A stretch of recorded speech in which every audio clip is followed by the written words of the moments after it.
I'd like to call to order the November 14th meeting of Clive City Council. Would the clerk please call roll?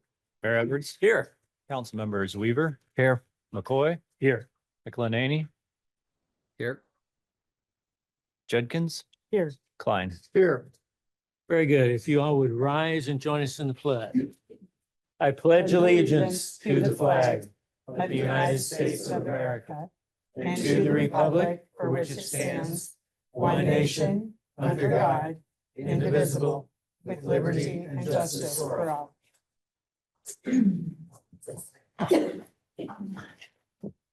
I'm not aware of any additions to the agenda. Approval. Second. Motion and second to approve the agenda. Further discussion? Seeing none.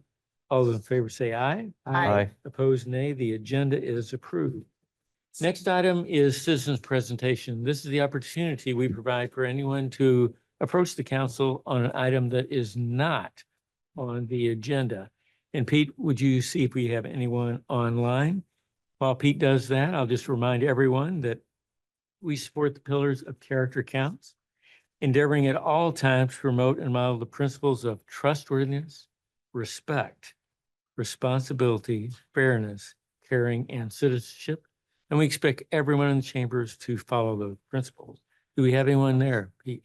For those online, if you'd like to get our attention in the council chamber, you can use the raise hand function on your Zoom screen. At the bottom of that screen, there are a set of icons. If you click on react, one of the choices there is raise hand. I do not see hands going up, Your Honor. And I see no one approaching the podium or no, okay. No one approaching the podium, so we will move on to consent. Approval. Second. Motion is second. Further discussion, seeing none, would the council please vote? And would the clerk please post that vote? I need to do an audible. I'm still getting signed in on yes.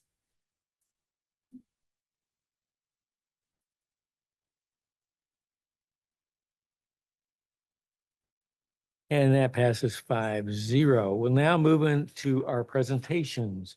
Richard, we have a new rec coordinator in aquatic.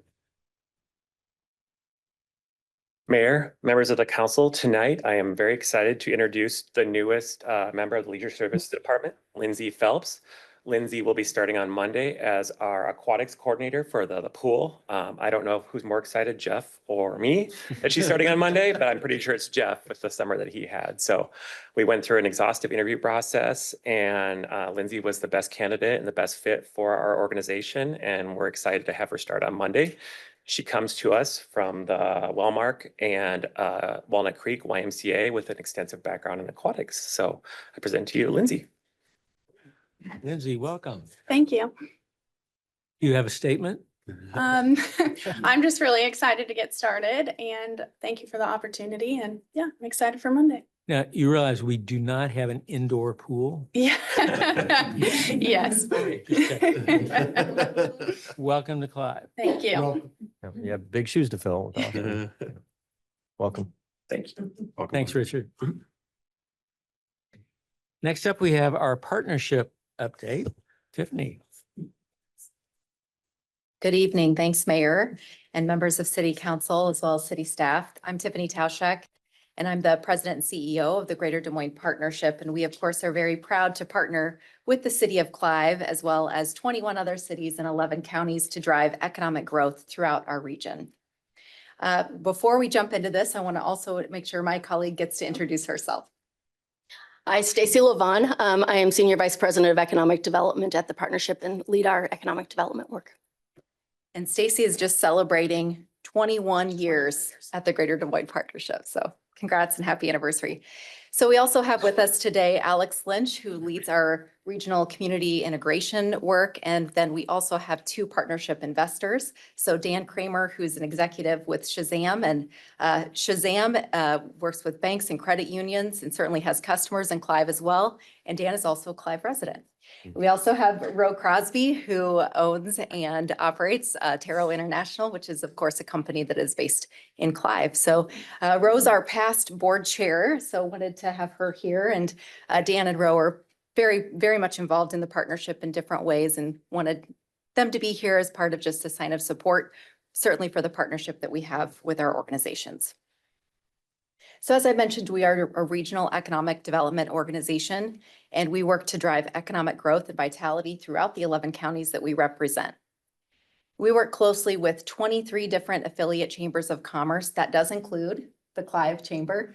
Work closely with Clive, as well as 11 counties, including, of course, Dallas, Polk, and all of the others in the metro. In addition to that, we work closely with 6,500 business members. The partnership is a nonprofit, and therefore we're funded and able to do what we do because we have more than 400 investors who invest in our organization and allow us to strategically activate upon the needs that our community identifies. So all this to say, because we have this footprint, and that footprint represents approximately 850,000 residents throughout the region, that makes us the 4th largest regional chamber of commerce in the country. And as we're looking to get things done on a state and federal level, that does matter and does help. So we are one that really believes in that power of regionalism, as well as working collaboratively and together to drive our region forward. Every 5 years, we identify our 5-year strategies to move the region forward. These are the 5-year strategies through 2027. And those, of course, are economic development. We are an economic development organization, as well as talent, positioning DSM, which is our region for the future, inclusion, placemaking, and storytelling. In addition to those 5-year strategies, we also have annual plans. So our strategic plans each year are run through our executive committee and board. They are built outside in and also in collaboration with our team. So we're able to hear from our investors and our affiliates and our members to help drive the work and identify what those opportunities are for the next year. We've gone through that process. We had some Clive residents as well as Clive investors participate in that. So your voice has been heard and taken into account. These are the 2024 strategies that we've identified and really leaned in on. You will be receiving soon a scorecard, which will show the results of these. But Stacy's going to give you a sneak peek of just some of the work that's been happening this last year and back. But we, of course, will be rolling out our 2025 strategic priorities and areas of focus in January at our annual dinner. And now I'm going to turn over to Stacy, who's going to talk a little bit more specifically about economic development. So as we talk about the partnership, I mean, everything the partnership does is economic development, but today I'm going to really focus on the regional economic development team and what we do at the partnership. This first slide just gives you kind of a recap of what we have done since the partnership was founded in 1999, with 759 projects, over 37,000 jobs created, and over $14.7 billion of investment. This next slide just gives you a snapshot of the projects we have worked this year. These are companies that have grown and expanded in the Des Moines region just in 24. Really, the regional economic development team focuses on 2 areas. 1, helping our local companies who are already here grow and expand in the region. And 2 is identifying businesses who are not within Iowa or that are outside of our region, bringing them to the region and helping them grow and join us here. For our business retention and expansion efforts, we know this is key because everybody, if you're in economic development, you know 80% or more of your growth will come from existing businesses. So we are constantly out talking to companies and hearing what they have going on and what they are seeing in their industry so that we can make sure the community is in a place that we can support our businesses and help them be successful. We have a multi-pronged approach with that. 1, we have what we call our BRE surveys, business retention and expansion surveys. So we are meeting with at least 150. This year, we've done 195 meetings with companies where we collect similar information from each of them that we can then analyze and kind of get a feel for how the business climate is and if there are any common trends that we should be focused on. We then also meet with companies, whether it's one-on-one counseling through, it can be entrepreneurs, it can be businesses, maybe a company's looking to grow. Maybe business is tight and they have to contract a little bit. So we are there to help support them through all of those efforts.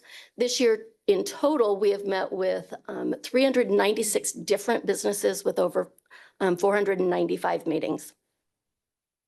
And this slide just gives you kind of an overview of some of the outcomes from our 2023 survey. We are working on analyzing the data from 2024 already and hope to have a report by the end of the year. And the one other piece I do want to mention that we do for business retention and expansion, when we are on marketing trips, we are going out and meeting with headquarters offices across the US and talking with them about their Des Moines regional operations and see what their viewpoint is on the Des Moines area and where we fit within their growth plans. Moving on a little bit on the business recruitment side, the partnership has a strong marketing campaign. One, we do digital marketing that can be LinkedIn post, it can be through our website, it can be purchased ad placements, several different items. And then we also do PR. So pitching stories, getting the word out about Greater Des Moines and what we have to offer here. We do collaborate with the Iowa Economic Development Authority on many of our marketing trips, which I will talk about in a little bit, as well as work with our communities and counties as they are promoting and helping get their stories out and amplifying their messages. These are the 6 targeted areas that we work with at the partnership. We focus on advanced manufacturing, insurance and financial services, ag innovation, logistics, data centers, and technology. We, of course, will work with companies that are not in this targeted industry, but when we are out marketing, this is really where we're focused on what we are working to attract. We have to constantly be out marketing the region and trying to help the region grow. You're either growing or you're stagnant, or you're declining. And we have seen tremendous growth in the Des Moines region since I've been here. And in order to do this, we have to keep in mind that there are more than 10,000 economic development organizations nationally trying to attract 100 to 200 major projects. There are a lot of other projects that aren't major, but major projects. And typically when I say a major project, I'm talking over $100 million investment. This is a summary of our lead generation in 2024. 87% of our leads were generated locally through the partnership. 13% of our leads came from the state of Iowa. If you look over the 10-year history, similar trend, either through our partners or direct, 83% were locally generated and 17% came from the state. Talking a little bit about our marketing trips, we have had 23 trips where we have been out marketing the region this year. You can see the list here of what we do. We do trade shows and conferences. Some of those are done in conjunction with the state, really focused on our industry sectors as well as site selectors who help companies identify where they are going to locate their next business. Then we do anywhere from 7 to 9 metro recruitment trips where we are going into a market and meeting with companies one-on-one, anywhere from 12 to 15 appointments within a week, and just telling them the story of Des Moines and why they should consider us as a location. Our leads this year came from 13 different states and 6 countries. And why, you say, why is this important to Clive? You don't have a lot of space or a lot of buildings within the community that are available to attract that business. But Greater Des Moines is a regional economy. And I really can point this out through looking at your commuting patterns. If you look at the worker inflow and outflow within Clive, 7.1% of your residents who are employed in Clive actually work in Clive. That means 93% work outside of the city of Clive. 4.7% of the people who are employed in Clive actually live in Clive. So you've got those people coming in to fill the jobs that you have within the community. Just as an example, we pulled 6 companies that the partnership has been involved with and found that 1,100 of those companies employ 1,100 Clive residents today. And just another tactic, if you look at those 12,800 people who are coming into Clive to work, commuters, Owl Labs did a state of the work report and found that 60% of employees who return to the office spend $51 every workday. If you think about just even a small percentage of that being spent within the region as the employees are going back to the office and working, it's a fairly large number. It's $7,300 a person per year. And that's taking into account vacation days and only working 3 days a week. So, Tiffany. All right, thanks, Stacy. And as we're wrapping things up here, obviously want to just point out that talent development goes hand in hand with economic development. So we have a number of different initiatives that we have in place with our talent development team at the partnership. That includes our intern connection, as well as our inclusion summit, our workforce collaborative. It's a pretty long list. We'd be happy to dig into that further at some point if you're interested, but we also know there's limited time here tonight. As Stacy mentioned, we do extensive marketing around the country. In addition to having Stacy's team out and about throughout the country selling our region, we also serve up all kinds of digital ads, and that's an effective and affordable way to do that. So with that, we're able to track through those talent leads. So we're targeting individuals that would have the propensity to move to our region. It might be somebody who lived here before, or it might be somebody who's searching cities that might be comparable to our community. We're able to target them and serve up ads and help them show them the life that they could have here in our region, including Clive. So this then shows just that talent funnel that we walk through as we're out there marketing and pulling those residents into the market. We've rolled out several new initiatives related to welcoming those new residents, including our Welcome to DSM USA receptions, as well as our brand new DSM MVP program. So this is designed for any of our residents to help those new residents really find their place here in our community, because our research shows that individuals are more likely to stay here if they're feeling actively engaged in the community that they live in. So we would ask if there is a Clive resident or some Clive residents that would like to serve on this program, we would love to have you. And also DMDC is another piece of the puzzle with the partnership. We really appreciate that City of Clive has participated. Pete is in that picture there. Thank you, Pete, for joining us. And just to bring it full circle, Dan Kramer and his organization Shazam help make this trip possible every year. This past year, we took in a record number of attendance. We had over 200 individuals, leaders from the community that flew into DMDC for this event. So thank you again for your participation. And then just going back to affiliates, part of what makes our organization and our region so unique is that regional collaboration and working closely with the Clive Chamber as well. We of course participate in their events, and they participate in ours, and their members are our members. So we want to thank them for that. We continue to work on storytelling as well as integrating Clive in as many of these different initiatives and events and offerings as you would like. And small business support, of course, is very critical as well. Again, your members of the Clive Chamber are members of the partnership, meaning they get access to all of those member events through the partnership. We also do specific programming to help businesses grow, and that includes our Spark program as well as our Scale program. Those meetings actually happen in Clive. The the Scale DSM programming happens here in Clive at Taro. So thank you, Ro, for allowing us to host in the city of Clive. And then, of course, we host entrepreneur field days and all kinds of other events related to startups as well. And with that, as you know, part of our job is to sell the region, and that means lifting up and cheering for all of those great accomplishments of the region. So we're able to lift up through that third-party validation some of the rankings. We have a few of them here. They're also on our website, available to anyone to utilize. Our population continues to grow. The latest stat is that we're at 16.3% for population growth. That's an average of 27 people moving to our region every single day.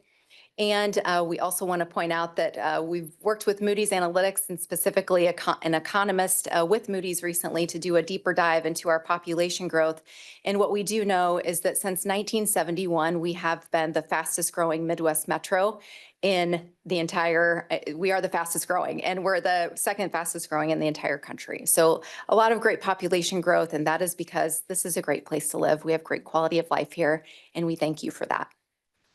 We also do a lot of different events and activations. That's part of that quality of life that our residents are looking for. So we host the Farmers Market downtown Des Moines, 26 Saturdays throughout the summer. And then we do a number of regional activations, including partnering, with City of Clive and Clive Chamber. And then World Food Music Festival is another event that we host. And then telling the story. We are all about telling the story, and we would love to tell more stories about the great work that's happening in Clive. And just that's an open invitation. If there are things happening, Pete's been helpful in sending along some great story ideas to us. You've had some really great stories in the news lately, so congratulations on your success and momentum there. And again, we want to continue to be a strong partner and help with amplifying that great news and the great work that you're doing. And really, this is what we call our playbook. It's all about those public-private partnerships. So thank you for being a partner of the partnership.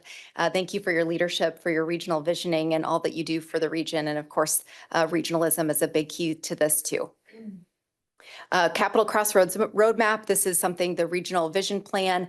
3 counties are participating in this, and actually beyond that, it's growing a lot of momentum, but it's really focused on the next 2 years, workforce housing, as well as career pathways. So partnership is highly engaged in this work. So you're represented in this work as well in various ways, including through the partnership. And then finally, and then we'll open it up if you have any questions, we just wanted to give you a glimpse at here's some of the examples of benefits that you, the City of Clive, receive as being a partnership partner and investor. And with that, happy to answer any questions. While you're thinking of your questions, I do want to just lift up and point out, we've worked closely with City of Clive also on our Placer.ai data, as well as we've had some recent BRE calls. So working with the mayor and Pete to get out into the community with some of your business leaders located here in Clive that are also partnership investors. So we facilitate those meetings and are happy to continue doing that. Any questions? Question, Eric. Tiffany, thanks so much. And Stacy and Alex, really appreciate everybody coming out and visiting with us tonight. Give us a great update on what the partnership is doing. A couple questions. One is when we're seeing business moving into the greater metro area, where are they coming from? Are you seeing Chicago, Kansas City? That's the first question right there. The second question is, obviously, the Des Moines Airport is a huge project for central Iowa. And we all know it's going to help, but do you view this as a transformational project and will it have the opportunity to bring in perhaps some large headquarters? So I will tackle the airport one. Tiffany, you might want to add to it. When you think about the airport, company or people coming in from outside of Iowa, that's our front door.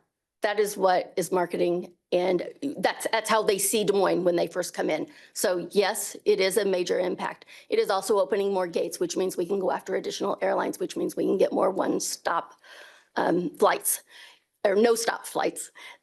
So if we can get a non-stop flight to certain areas that we have had in the past that we may not have today, it makes a difference. I have an insurance company that we've been talking to that is not here today.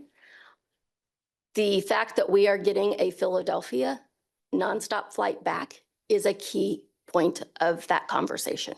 And they have said that makes a difference. So the answer is yes, the airport does make a difference on attracting companies. 2, for where do the businesses come from? It really depends on the business.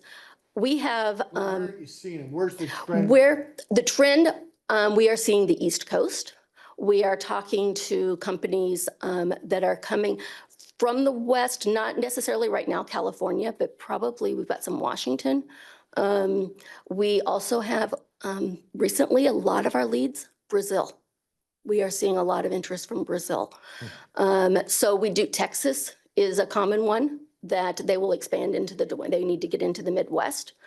Those are a few off the top of my head. I have not looked at the projects to evaluate it that way recently, but those are the ones that I'm seeing and those are the leads that we're talking about. Thank you. And I'll just also note on the airport piece, which Stacy definitely covered that really well. Stacy and her team actually do visits to help attract those airlines to come here. So we go on 4-legged or 6-legged calls with the airport to call on these airlines and help get them enticed to come here. And with the new terminal project, we'll have more opportunities, certainly. Thank you. Thanks, Eric. Other questions? Good. Thank you Well, for your we- partnership. Mentioning you later in the meeting, Pete, you want to mention? We've been working closely with the partnership and the group that they assemble on for their Legislative Affairs Committee to work on some common priorities. As part of that, we've also incorporated a lot of that language that's been in their draft documents into the draft document we'll be discussing tonight for Clive's specific legislative priorities. I'll share more when I present, but one of the key reasons we wanted to do that is that we think that there's so much about what the city of Clive is prioritizing that relates to economic growth and economic vitality. And the partnership does, as you saw in their presentation tonight, does a wonderful job sort of summarizing those types of stories. And so we think some echoing there can benefit us all when we're working with our partners at the legislature.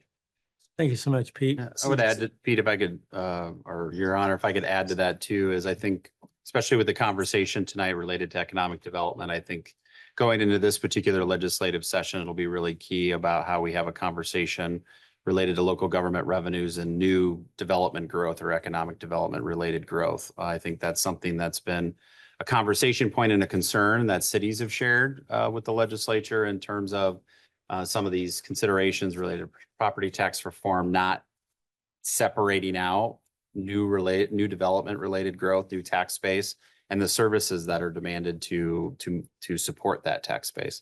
I think that's going to be a big conversation point that we want to have with our business community and our regional chamber about what's that look like in terms of us coming alongside each other to recognize that if we don't have appropriate ways to capture some of that new tax base growth when it generates needs for services or, business incentives that those businesses coming from the East Coast, West Coast might be looking for, that can definitely hamstring our economic development. So I think we all need to be mindful of how some of these proposals impact economic development at the state level and how can we have a shared voice in terms of raising maybe some other ways to do things that set aside that new growth so we can make sure we're meeting the demands of those new businesses or new residents.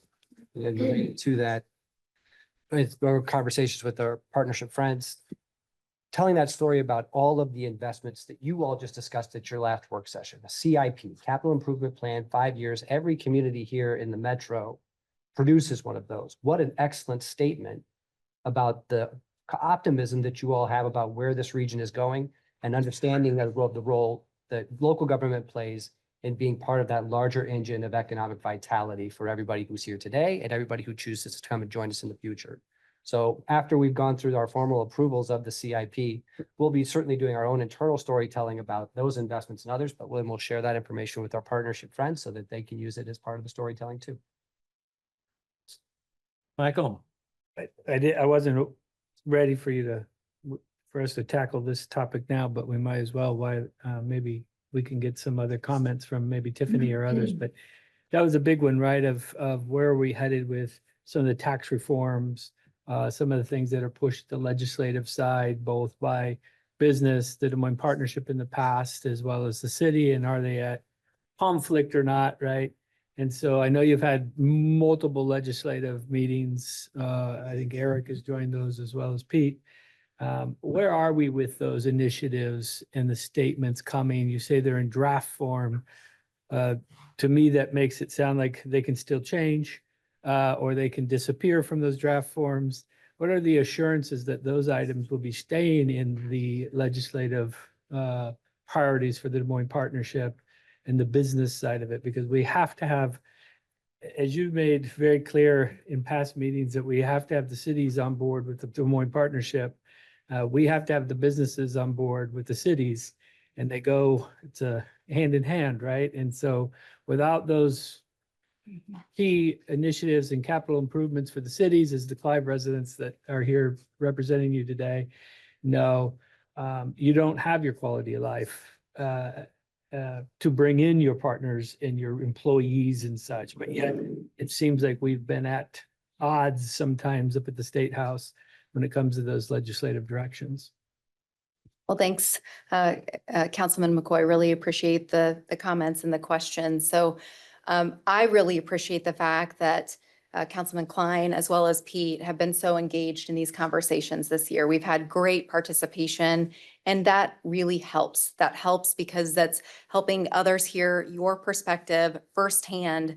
And I do think that helped move the needle. But Pete and Eric, I'd look to you to voice your perspective. But as an attendee of those meetings and engaging in numerous conversations related to this topic, I do feel as though you've been heard, not just, certainly we have heard you, but I feel others have also heard you.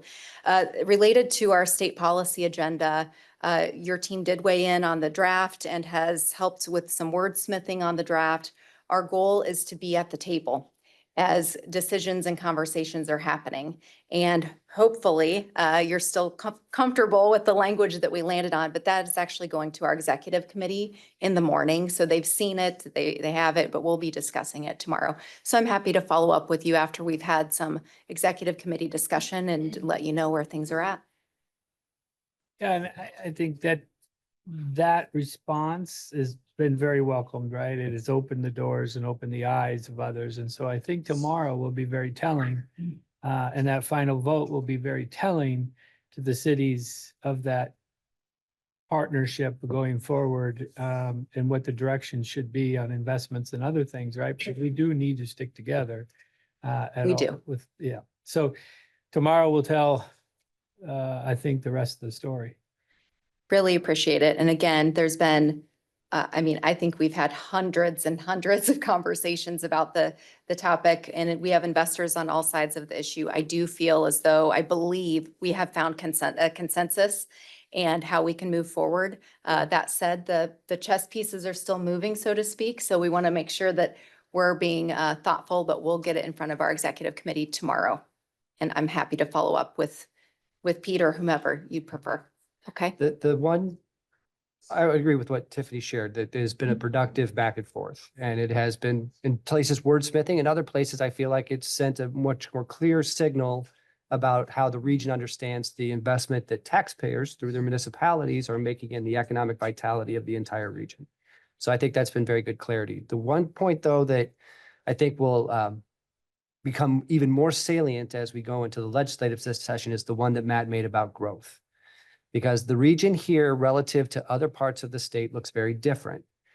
We don't need the way that many other elected officials are thinking about the places they represent. It's not with a growing city among their constituents, among their many stakeholders. But here, that's all of us, right?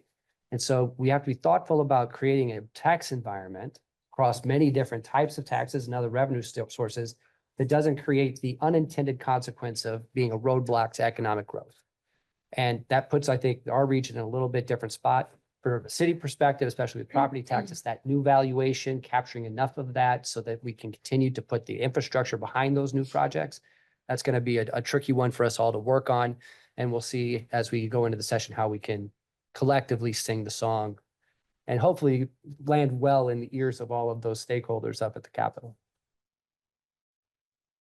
Thank you. Anything else? Thank you, Tiffany. Thank you, Mayor. Thank you, council. Alex, we appreciate all of you being here.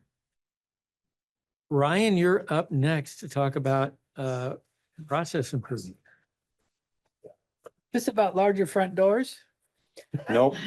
Only Windows we'll be talking about are Microsoft that's what it Windows. is. Thanks, Mike. Mayor, Council,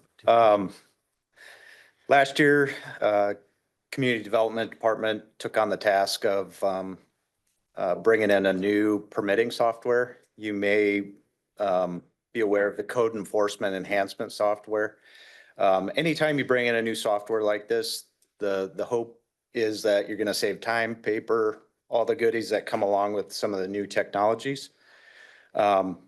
We have seen that, but two of the cool things about this implementation is Doug Olendike got the city a brick grant to pay for the implementation of this, which was a huge benefit to the city. In addition, one other cool thing is we were able to involve 3 different departments, and it's probably going to expand as we get to know the software and the programming.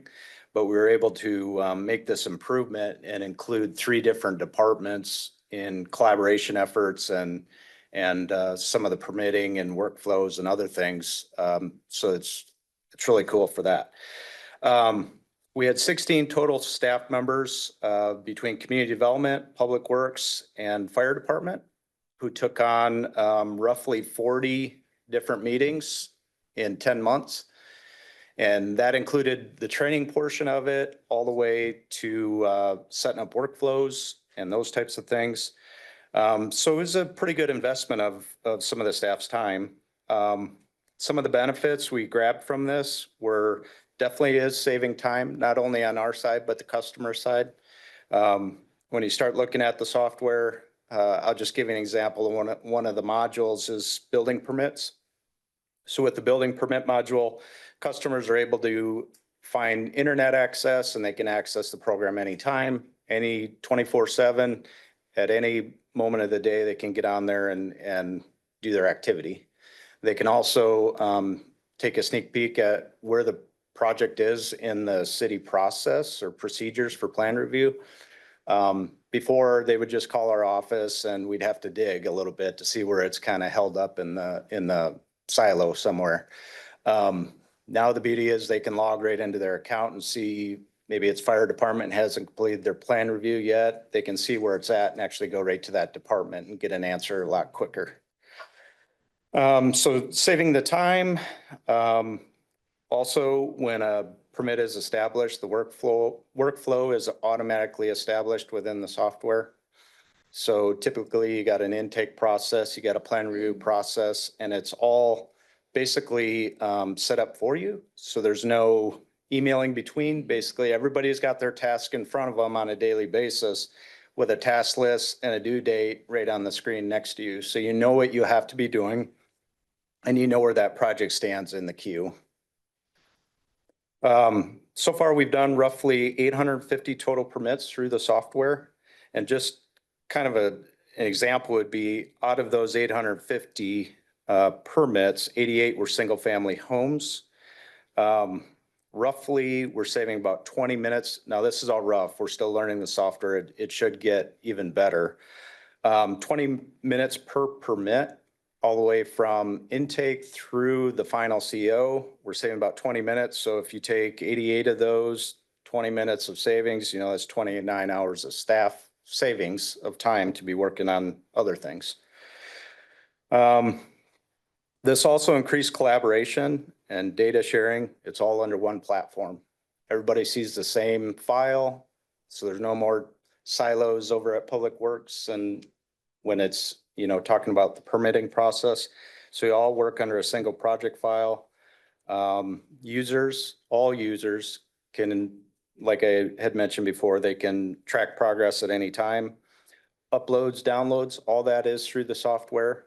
So no more hand paper copies of permits coming in. We'll still take them, but the majority are PDFs online through the program. I would say the biggest advantage of this software is the workflow management. Basically, like I said before, it establishes a sequence of events and everybody just has to do their part. Holds staff members accountable for their portion.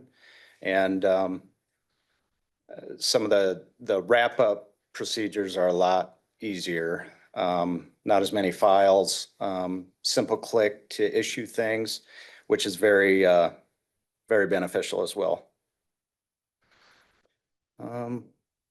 Couple other key benefits. The software does allow staff to configure reports and metrics. You can have custom metrics set up. A simple one would be how many permits are expiring next month. So we can be on top of that, get letters sent out so people can get their permits renewed if needed, or we may need to schedule a final inspection, get them closed out. So it does keep track of all that, and it does it just through the software. We don't have to do it in a database somewhere, Excel or Access or any of that like we used to. There's definitely increased transparency through this. Every single email correspondence between customer and staff is saved, a copy saved within the document file. So whether it be Ray sending out an email to somebody from Public Works, I can get into that file and find that email and totally be on board with whatever it is that conversation was had. It just saves a lot of time having to make a call or stop and visit with Ray and just do a lot of extra steps in that process. So it's definitely cut out that busy time for that. One of the coolest things that the inspectors are enjoying is the field reporting through the software. So the cool thing is when they're out on the job site, they create the inspection report right there and they can email it right to that contractor. So with him or her standing right there, they can receive an email with the list already drafted up and ready to go for them. We have not gotten to the point yet of scheduling inspections through the software. You still have to call in for that, but that is an option as well that we'll probably be looking at in the future. Yeah, so we're excited about it. We're excited where it's going to take us, where it's going to lead us into this, you know, some of these other departments and hopefully save some more time and get busy on other things. Well, congratulations. Thank you. Any questions, comments? We're very pleased to see this progress made. Great. Thank everyone you. involved. Thanks, Ryan. We'll next move to our action items, and we're starting with a public hearing, which did we publish the appropriate public notice? Yes, Your Honor, we published it in the Des Moines Register on October 28th, 2024. Very good. Amanda. Good evening. Tonight, we have the public hearing and first consideration of a zoning ordinance amendment that is looking at expanding potentially the locations that schools are allowed in to include some commercial districts. So the first thing staff did was we went and looked at what our neighboring communities are doing, found that there's not a ton of consistency in definitions or zoning districts, which we generally find to be the case with a lot of things we look into. So we ultimately went to the NAICS codes and found the 7 subcategories of educational services. And then we are recommending that our ordinance contemplate 3 of those specifically, elementary and secondary schools, post-secondary, which is a combination of several of the NAICS codes that include like your AA up through your master's type institutions, and then a trade school and professional training type use. So those are the 3 kind of distinctions that staff found in those. The other couple categories are like support services. So thinking like your AEAs and things of that nature that wouldn't really directly apply. We didn't feel that those needed to be incorporated into the ordinance in any sort of specific education definition. So with those 3 kind of uses, we took that to Planning and Zoning Commission. And their input on it was that the, sorry, get this pulled up here. That the elementary and secondary schools to be allowed by special use permits, in addition to the residential districts it's currently allowed in C1, 2, 3, and 4.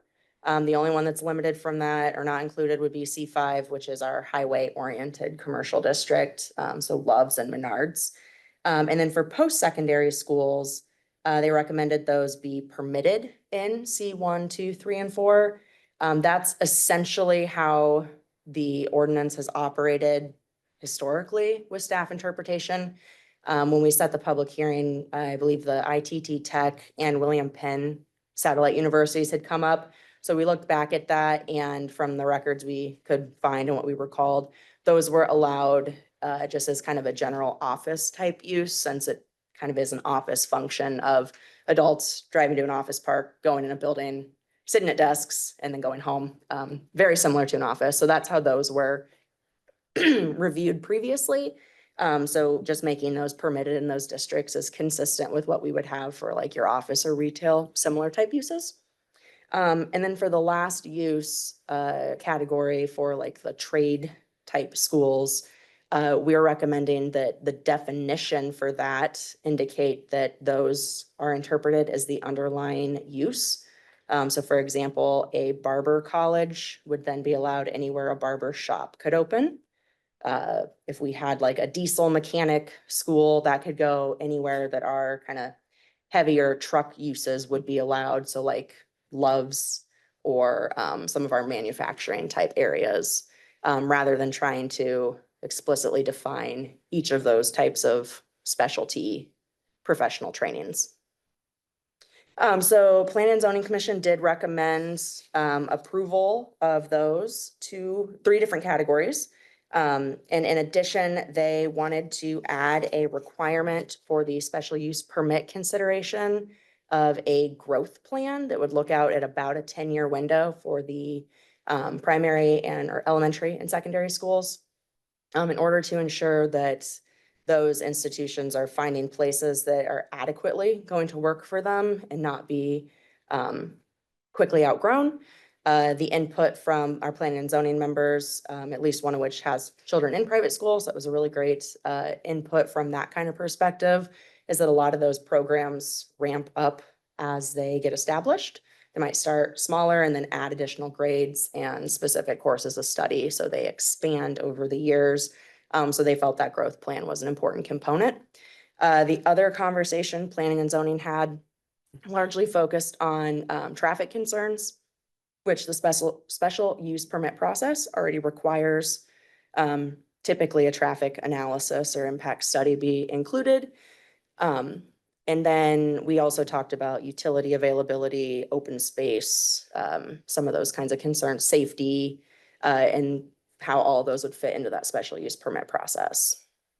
They also did raise some questions and a little bit of concern with the consideration of nonprofit or non-taxable for a lot of what these potential institutions could be. But ultimately through the discussion, they landed on that any nonprofit could functionally buy a property in the city. And we have seen that with a few, the Iowa Lottery Building, the old Ryan Steakhouse. So they didn't feel that that was necessarily their purview to limit, knowing that there are some other options for payments in lieu and things of that nature. So with that, I do know we do have at least one person here in the chambers that would like to speak as part of the public hearing. But for that, I would entertain any questions you all may have. Questions for Amanda? Yes, Eric. Amanda, I know that it was a 4-1 vote from the P and Z. Mhm. What was the rationale for the dissenting vote? The dissenting commission member just generally didn't feel that schools and commercial districts were appropriate. She said she wouldn't want to take her kids to a school in a commercial district, and she just didn't feel right about voting to have other people's kids in commercial districts. She didn't raise any concern with the trade school or the post-secondary uses. It was really focused on that elementary and secondary. Thank you. Amanda, assuming this passes, what's the next step in the process? And then what's the timing specific to the school in question here? So this would be the first consideration. So we'd have the second consideration at the December meeting, third consideration in January. And then that would allow anyone who was interested in opening a school could then apply presumably for the special use permit process and would have to go through that. Since the interested party that we have had approach the city is would fall into the elementary and secondary category. Remind me, how long is that special use permit process take typically? A few weeks generally. The applications tend to be due the first business day of the month, and those meetings usually happen about the third week of the month. And then just the decision and order gets put on your guys' agenda for receive and file essentially. And then it would be formally after that, the decision. Thank you. And it's the Board of Adjustment that weighs in on Correct. those. Thanks, Matt. Other questions for Amanda? If not, we're in the public hearing, so anyone else can approach the podium on this item if they wish to do so. And please identify yourself and your address. Hi, everyone. I'm Erin Shear, and that was great leeway to this. I am the founder and then the head of school for Apiary Leadership Academy, which many of you I've had the chance to connect with in some way. You may have read about, or the school in question that has approached Clive after lots of research around the metro. Clive is the community that we are hoping to be able to plant our private school. So I would love to just share a little bit about our school and why Clive we're hoping to have be the home for us for the long term. There's a property that we have identified as being a great home to us that is in Clive. But I would love to tell you a little bit more about our school first and what makes us unique and special. So in Iowa, there are only a handful of secular private schools at this time. There are about 5. And in the metro specifically, there's just one other one So as families are looking to determine schooling options, we are hoping to be another choice for them, because there are sometimes not the best fit for them, for maybe one of their children or all of their children in their neighborhood schools. And so we are hoping to be an opportunity for them, for their children.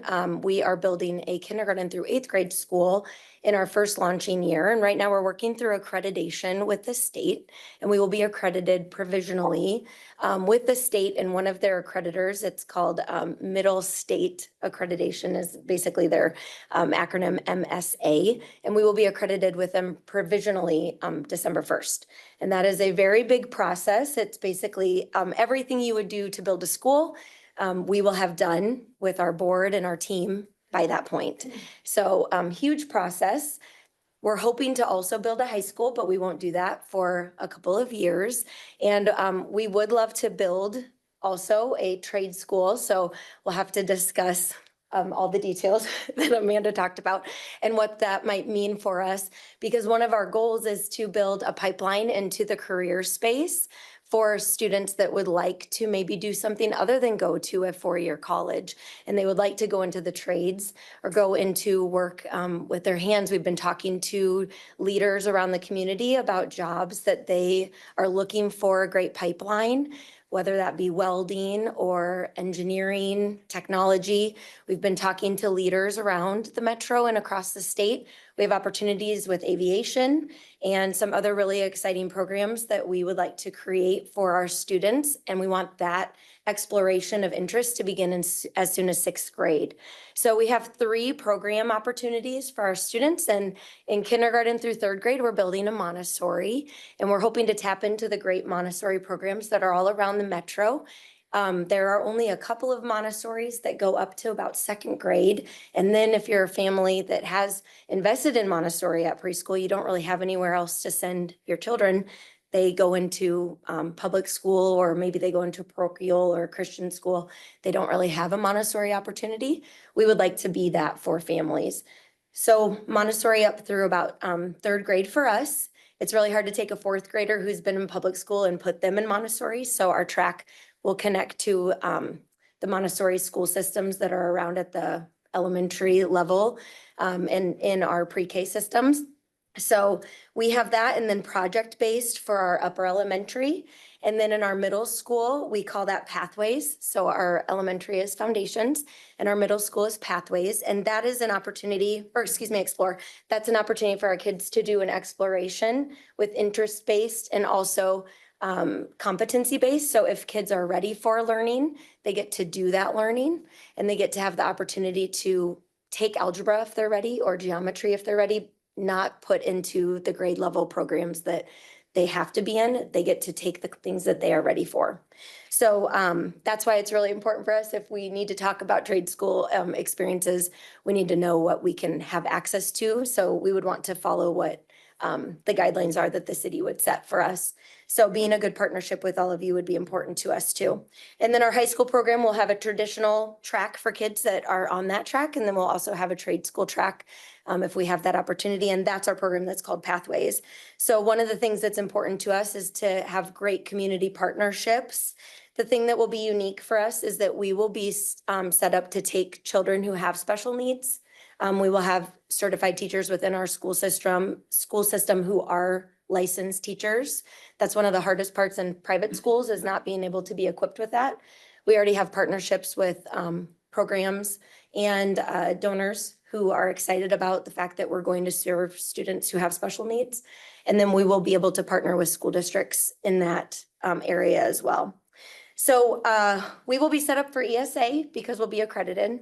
So that's another area that's unique to us with private schools as well. And then the thing that I wanted to share with you is that we are responding to the traffic concerns, and because of our calendar and then also our start and stop time, we're going to be thoughtful about when our school begins and when people will be coming to our building and leaving, because we know there's one way in and one way out of the area that we're thinking about. We want to be thoughtful about what we're asking of the area when we think about being planted in that spot. And then lastly, we are going to make this accessible for all families. We have grant opportunities for people who would like to come and be a part of our school system. So we're not only isolating ourselves for one type of clientele. We are hopeful to have a very diverse population of students and families. And we are not trying to be the anti-public school system. I have a long background of working in the public school system. So I'm a former elementary and middle school administrator myself. So we just want to be a school where it fits the gaps for families that maybe aren't figuring out what's working for their children and they need a great educational opportunity too.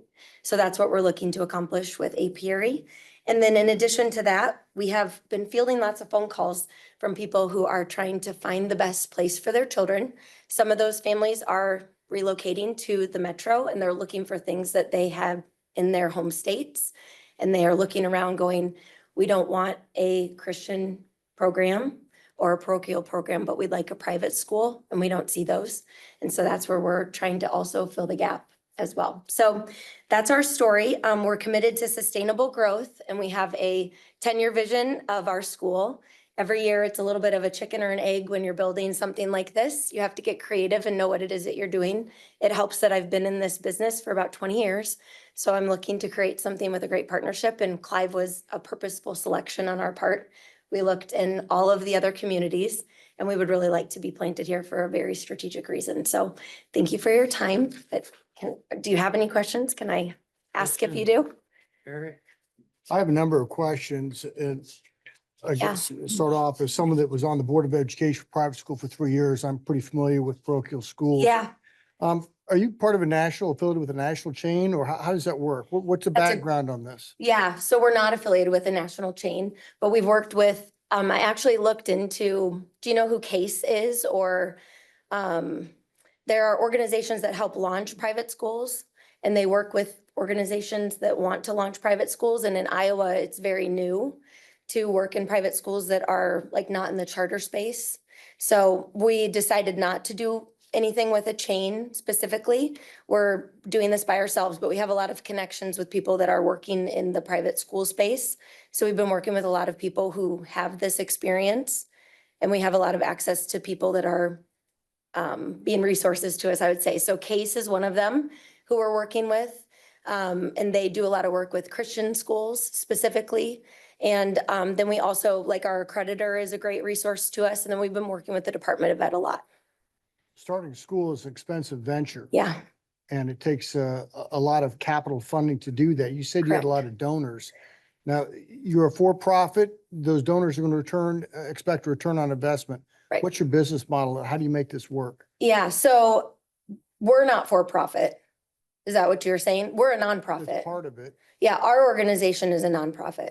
Our donors, though, are working with us as part of their portfolio, I would say. But our goal is not to be for profit, but as a business, we have to stay in business. So we have a very thoughtful strategic model about how we're doing that.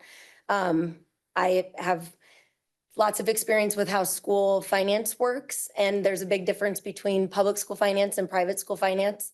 So staying in business is a big part of what you have to do for a private model, but being in business is a strategic part of that. I have a very specific model with our financial picture, and I'm happy to share that with you because there's like a 5-year vision that we have of what that will look like and how our donors play into that. So that's what I'm interested in. You know, Yeah, I can share that with you. A multi-million-dollar investment. It is. And your donors, are they altruistic? Is this the good of their heart? They have to expect some type of return on Yeah. investment. So we have a couple of different models that we're moving forward with. Like one of them is that the building could be in somebody's portfolio. That's one of them. And then another one is there are a couple that it is from the good of their heart. I know that sounds, it is like with the parochial school system. There's a reason why people donate at big levels in that space too. So some of them want some gain at the end of the tax season. So there's a little bit of that Are you too. looking at purchasing or leasing the building? We're not looking at, well, we have both models that we're drawing up right now. Okay. Yeah. You said there was another secular school out there. Which one is that? In the metro, Mhm. Bergman Academy is another secular school that's in the metro, yes. How do you go about recruitment and attracting new students? So right now it's all word of mouth at this point because with our accreditation being wrapped up or starting, I guess I would say, like all of our paperwork being done by December 1. there's a little bit of strategy in waiting until that process is finished so that families know that they can participate in ESA if that's something that they'd like to do. So at this point, we have a grassroots effort of all the families that are coming to us. And then after that, we have a marketing campaign that we'll do from December through April.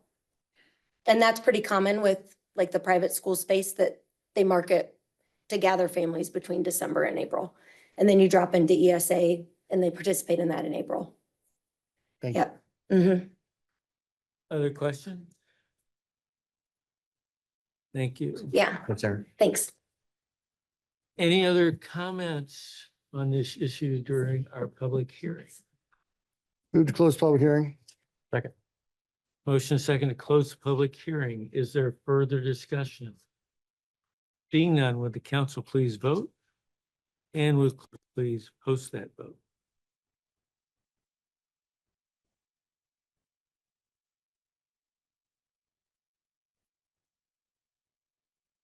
And our public hearing is closed by a vote of 5-0. Move that ordinance 1156, having been considered by the council, be voted on for passage prior to its final adoption. Motion second on the first reading. Further discussion? Seeing none, will the council please vote? And will clerk please post that vote? First reading passes by a vote of 5-0. All right, Amanda, you're up again. Good evening. Now we are going to discuss a site plan amendment for 10001 University Avenue, which yes, please, Matthew, thank you. Which most of you probably recognize as what was formerly Beauty Brands.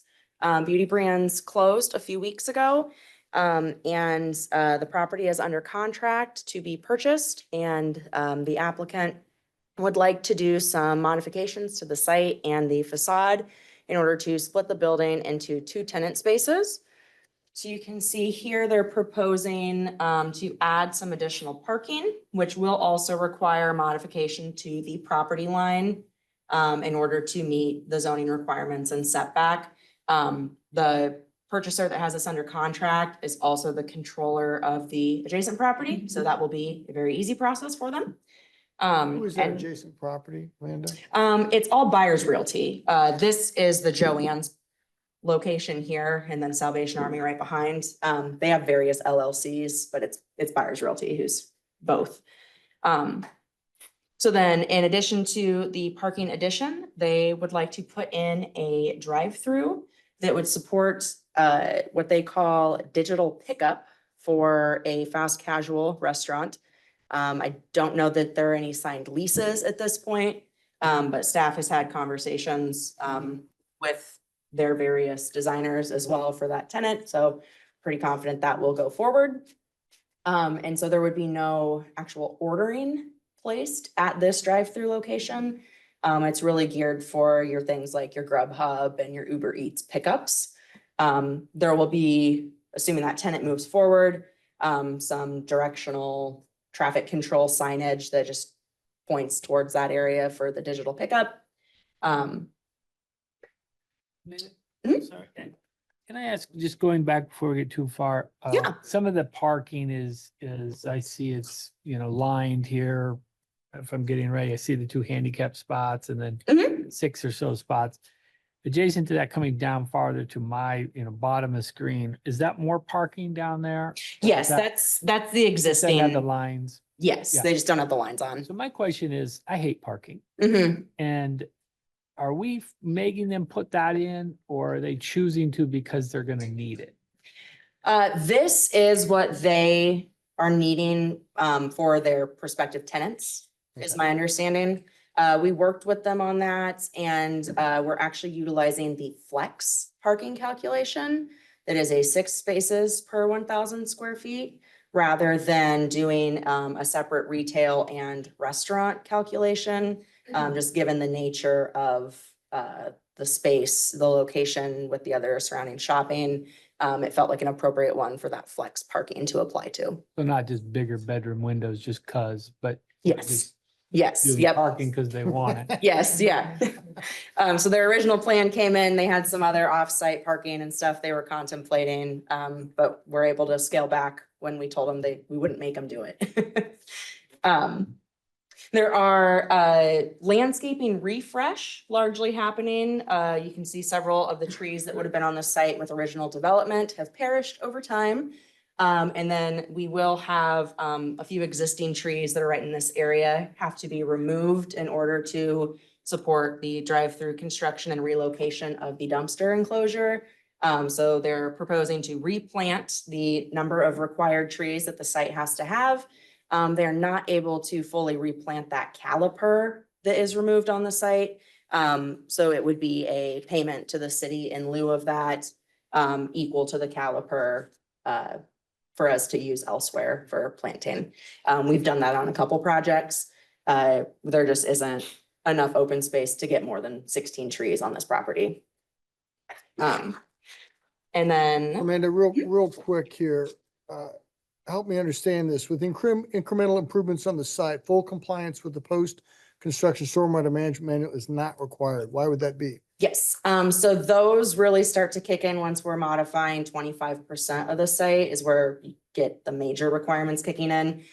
We are right on the cusp of that 5,000 square feet in this case, which is where some of the stormwater requirements would kick in.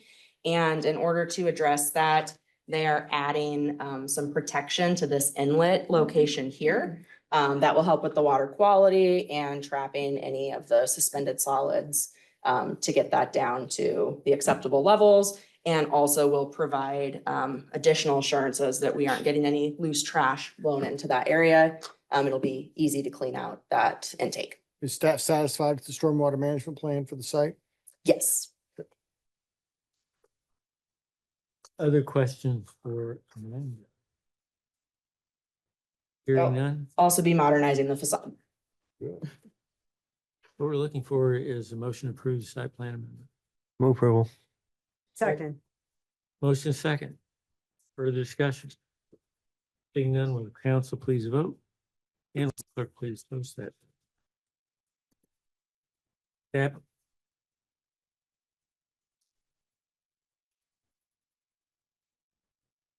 That passes by a vote of 5-0. Thank you, Amanda. Thank you. Have a good evening.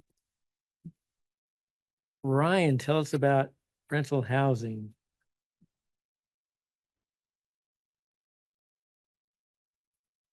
Going, yeah.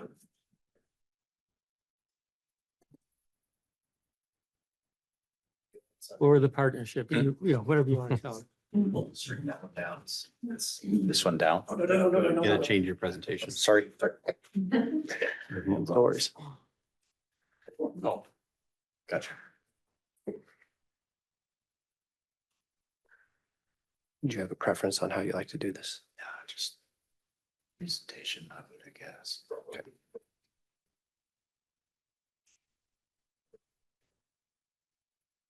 Perfect. Thanks, Pete. So tonight I want to just give you an update on the rental housing program. We're at a juncture now where we're through our second of 6 years of the program. We do an update every 6 years to that program. That's the current model. 2012 is when we started this program in the city of Clive. Most of you probably remember some of this presentation. I was hoping the other Michelini was going to be here tonight because I'm not sure Yes, he's heard. online. Oh, he's online? He's online. Okay, perfect. Yeah, he's Good. here. Good. Okay, so state code required this since 1981 with any population threshold above 15,000. You were required to adopt a housing code. You had to establish the means for regular inspections of these rental housing units. You had to have a means to take on complaint inspections from the tenants. You also had to have a certification program. So once they passed the audit inspection, once the city was comfortable with that unit being in the program, we'd supply a certificate to them and it'd be good for 2 years. Again, we started it in 2012. Program goals for the program basically ensure safe and healthy housing, preserve the housing stock, protect vulnerable tenants, maintain neighborhood property values. Those were just 4 that we threw on paper. There's obviously more to the program. Right now, we have the 2021 International Property Maintenance Code as our base code. We have some amendments to that in our current city code. The 24 codes are coming out. We probably won't visit those for maybe another year yet, but again, the International Property Maintenance Code is just the base of that. And then we set some additional standards within our own housing code that we have on the books. So again, we do this every 2 years. They have to renew this certificate every 2 years. And now with the new permitting software, they get to do it online. That was another benefit I forgot to mention earlier is the rental housing program is established in this Citizen Serve, which is the name of the permitting software. We have that set up and ready to go. Owner does a self-inspection and they sign an acknowledgement agreement. The way that works is we provide a checklist, same checklist our staff uses during the inspection. The owner has to go through and verify and check the box to make sure that those items are compliant.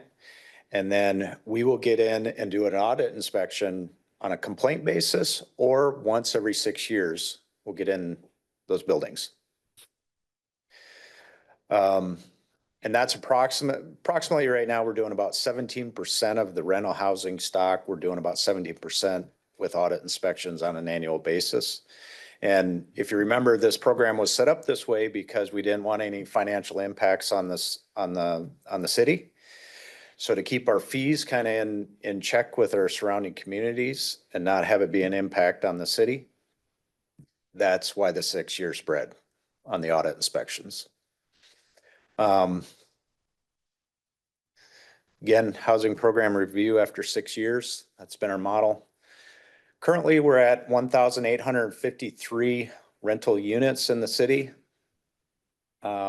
Just as a number, that's about 20% of our housing units out there is the rental housing with that many rental units.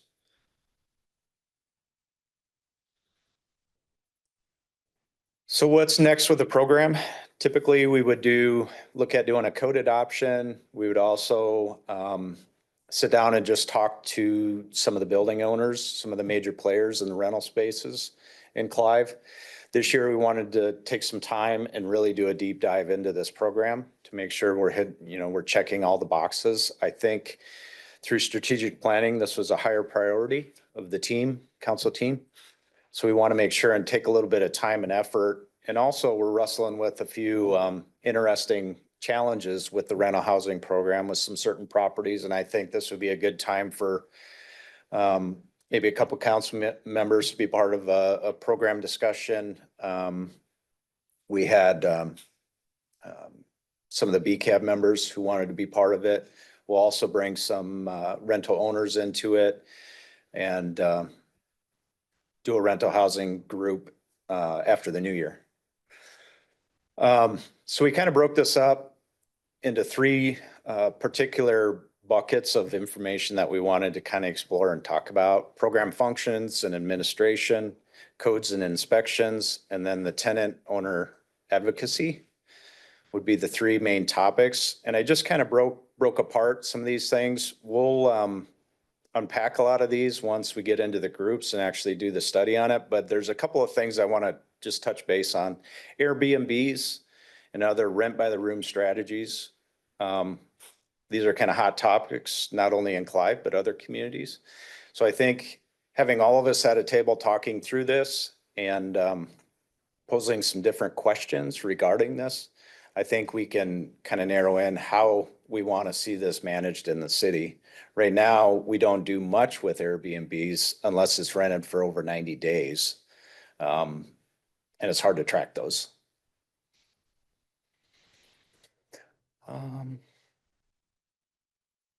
Again, we'll unpack a lot of this in the rental housing groups study group. And we'll bring something forward to you later on about this. And that number of rentals at 20% surprised me a bit.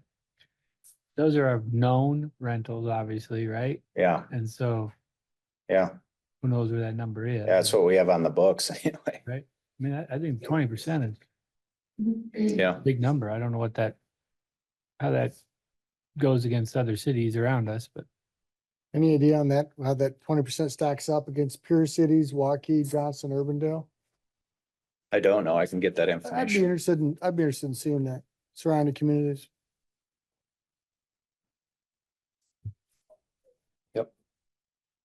One thing I wanted to mention, Ryan had a previous slide, the crime-free multifamily housing.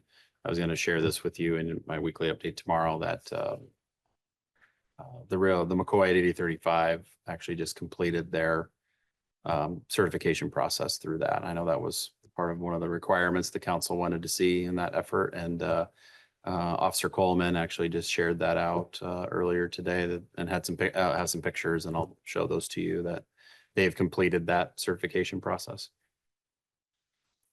Yep. did they complete the other one as well? I think they were not yet complete on the one at 8035. I think they apply to both because they're the owners of both, but I don't know that for sure. I'd have to verify that with Officer Coleman. I think each location, not just the owners have to follow rules, but each location has to follow Certain some elements.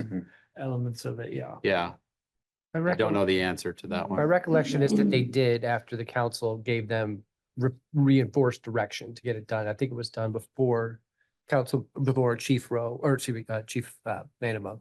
I thought, and Mario's posted about it, the Vibe is coming up. I think next week they're doing their Okay. tenant meetings. Okay. I think their certification. So next week is the vibe. Okay, thank you. Okay. And since we last came and did this presentation with you, one thing we have been working with Crestview Elementary on kind of working with some of their staff who are bilingual and able to communicate with some of these folks. We're finding out some of the staff members at the school are finding about some of these housing complaints, and the owners of the buildings don't find out about them. And I think it's a language situation, it's an issue. So when the kids get to communicate at school, then some of this stuff comes up. Well, we've kind of intercepted that or put ourselves into play with that. And now we're a communication link with the school. So when they have problems, they call us and we help them through the process. So the tenant owner advocacy, I'm guessing the vice principal over at Crestview will want to be on that team as well. He's been great to work with. So the schedule, what we're hoping to lay out for the next 12 months, basically rental housing discussion group. We're going to establish that group. And January, February, take time to establish that group, set up some meetings then for March through June. And these will be in-person meetings where we'll all just sit around a table and I'll bring some questions and comments and we'll go through and see, hash it out, I guess. We'll talk through it and figure out what the best program will be for Clive. Ryan, will there be some tours of some of the rental properties as a part of that?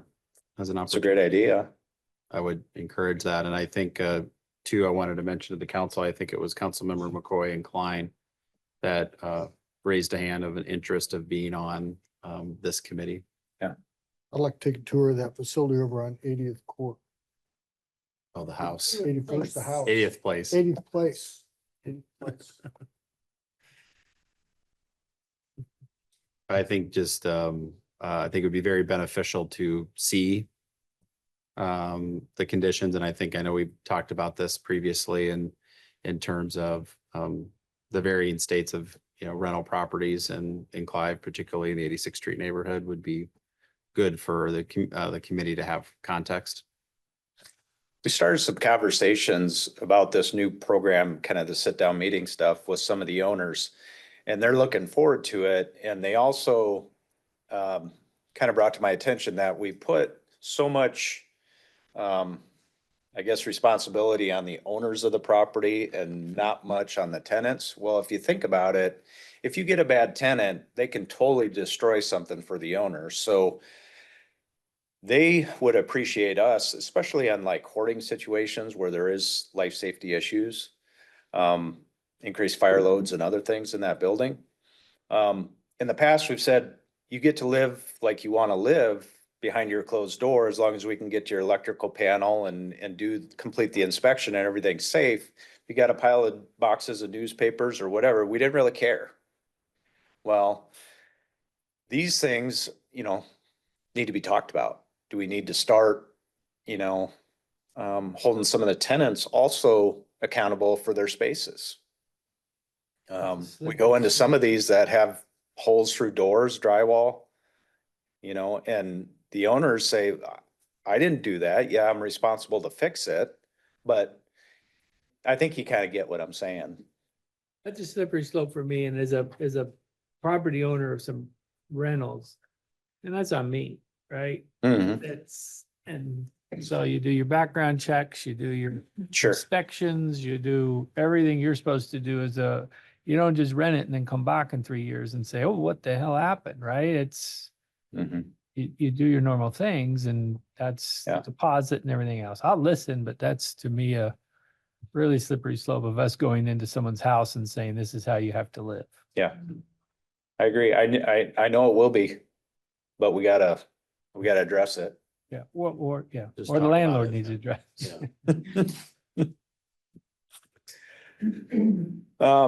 So then, program update, BCAP presentation, July, August of 2025, council presentation, we come back with a new program.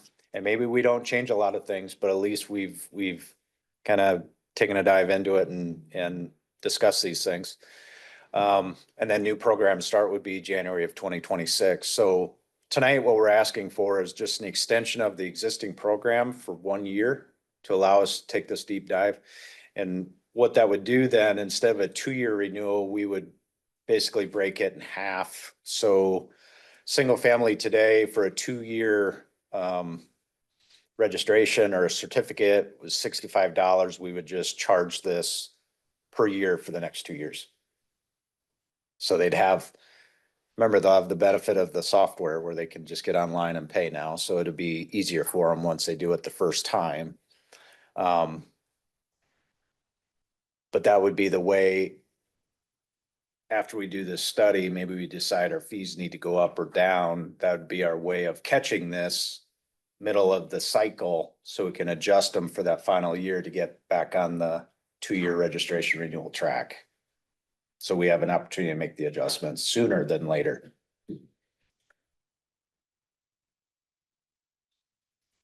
That's it. Mr. Ryan. I'll move the resolution, approving the extension. Second. Motion second on the resolution. Further discussion? Seeing none, will the council please vote? Will Clerk, please post the vote. And that passes by a vote of 5-0. Thank you, Ryan. Thank you.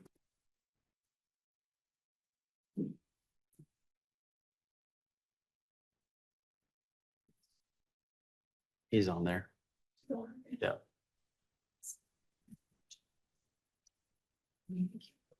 Evening, Brad. Liz is about to give you your intro. Yeah. Hi, Brad. Good evening, Mayor and Council. For your approval this evening is the approval of our annual financial audit report, which you're now getting an actual handed copy. It's also in your packet. So this is the 5th year that we used Eide Bailey. And Brad Thiessen is on the call here. He will share with you our wonderful financial report. Want to say really good things working with Eide Bailey. It's unfortunate that this next year we're going to have to go back out and do another RFP process. Hopefully they're the winners. Brad, hopefully you're the winners of that contract. But it's really great throughout the year to be able to bounce off some best practices with Brad's office so that we are setting ourselves up for success throughout the year. And with that, I'll just have Brad go ahead and talk to you about the report you see. Okay, great. Good evening, everybody. Can you guys hear me all right? You're good. Okay, perfect. Okay, so as part of the audit, I'm just going to go through kind of just a quick synopsis of the audit report from start to finish. If you have it in front of you there, our opinion starts on page 2. And it goes through page 5, and the audit opinion starts with kind of a synopsis, explaining that we have an unmodified opinion on the financial statements as they are presented, meaning that we have a clean opinion and we agree with the information, the financial information and the way it's presented and disclosed within the financial statements. So no issues there. The opinion also does a good job of describing the different auditing standards at play. There's 2 different auditing standards. One is generally accepted auditing standards governed by the American Institute of Certified Public Accountants, which is the same auditing standards you would see in any audit across the United States. And then there's also government auditing standards too, since the city is governed by Chapter 11 of the Code of Iowa. We have government auditing standards at play too, and those are additional auditing standards that require a little further information, a little more requirements on independence, more reporting disclosure requirements in terms of internal control information that's reported, and further educational information for us as auditors to have a certain amount of background within governmental audits as well. And we'll talk more at the end about the auditing standards and the internal control standards that are required, the internal control information presented at the end of the financial statements as well. As you go down, the management discussion and analysis starts on page 6 and goes through page 12. This is sort of a year-over-year analysis of the financial information of the city. It has basically sort of some changes in net asset information for both the governmental and business type activities. It also presents some changes in major fund activity of the city, long-term debt activity as well, and some budgetary highlights of the city. I always say, it's the financial statements itself is kind of a larger document. It's about 60 pages. If there's one part I would encourage you to read for sure, it would be the management discussion and analysis. It's just kind of a management's own words about what increased and decreased. It's kind of the why behind the numbers. Page is that on, Brad? That starts on page 6 and goes to page 12. As you go further down, the basic financial statements start on page 13 and go through page 16. So this is kind of a snapshot of the governmental activities and business type activities all together on the first page there for the statement of activities. It just kind of goes through the basic expenses of the city and then any sort of operating revenues that sort of offset those as well. And then on the major fund statements on page 14 and 16, it kind of gets a little more in depth in terms of what the major funds are and what the revenues are of those funds and the offsetting expenses as well too. So a little more in depth as you go through that. The notes to the financial statements start on page 17 and go through page 38. The notes provide more detail on information that's presented within the basic financial statements. It provides more detail on long-term debt, as you'll see on page 21. Both pension plans that the city is part of are disclosed in great detail, starting on page 23. So you have Iowa Public Employees Retirement System and Municipal Fire Police Retirement System of Iowa too. As well as some other disclosures about development agreements, tax abatements, construction commitments, and some transfers are also disclosed on page 37. So again, just more detail about information that's already sort of disclosed at a high level within the basic financial statements. As you move through the notes, the next section is the required supplementary information section. And this section provides a budget versus actual report of the city for fiscal year 2024, as well as some more pension information. And the pension information in this section is more of a 10-year sort of look back or 10-year history about how the pension plan is funded and the contributions of each of the IPERS and MFPRSI pension plans over the last 10 years. So it gives a little more historical data there. As you move past that, on pages 45 through 49 is the non-major funds of the city. So the non-major funds are the smaller funds of the city. It just gives a little more detail about funds such as road use tax or employee benefits. And just kind of a little more detail there about some of the smaller funds of the city too. And then I think probably you saved the best for last, I guess, with pages 50 through 52. Page 50 is the government auditing standards report. And again, this is required by Chapter 11 of the Code of Iowa. And what this does is it makes within this report, we define internal control deficiencies into sort of three different buckets. You have sort of your low-lying internal control deficiencies that are sort of, very minuscule items. You have what are called significant deficiencies and material weaknesses. And material weaknesses and significant deficiencies are defined within this report. And then one thing we have to do as part of our audit when we're reviewing internal controls from our planning process, we have to determine if we've identified any type of material weakness or significant deficiencies, and then report it within this report. So as you can see, when you get to page 52, the schedule of findings and responses right at the top, we would be required to disclose any sort of significant deficiencies or material weaknesses right within this section. And as you can see there were no financial statement findings to report within that section. So, and that's consistent with prior years too. Liz and her staff do a great job of providing the information to us and making sure that there's internal controls that are reviewed and sort of implemented periodically for the city. Also within that last page too, we're required to disclose any sort of statutory findings that we might have, and these are procedures we're required to perform. Again, since the city is under Chapter 11 of the Code of Iowa, the state auditor's office has us perform a handful of procedures to sort of identify any sort of like budgetary items where items may not have been published timely or questionable disbursements, or any TIF related items, that may not fit the TIF regulations as well too. So no issues reported within this section either. So definitely sort of a clean bill of health for the city. I think that's all I have on this. Anyone else has any questions? Any questions for Brad? Yes, Eric. Brad, any watch items to be wary of? Nope. I think we probably talk a little bit about this every year. So if we did have a watch type item, we would provide some sort of significant deficiency language within the report to kind of describe the item that we're concerned about. None of those items to report. Thank you. Other questions? Otherwise, we're looking for a resolution. Move to resolution. Second. Motion second to approve the audit. Further discussion? Seeing none, with the council, please vote. And would the clerk please post that vote? Thank you.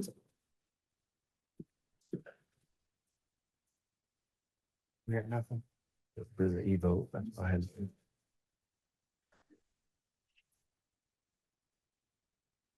And that passes by a vote of 5-0. Thank you, Brad. You're free now. Thank you. Thanks again.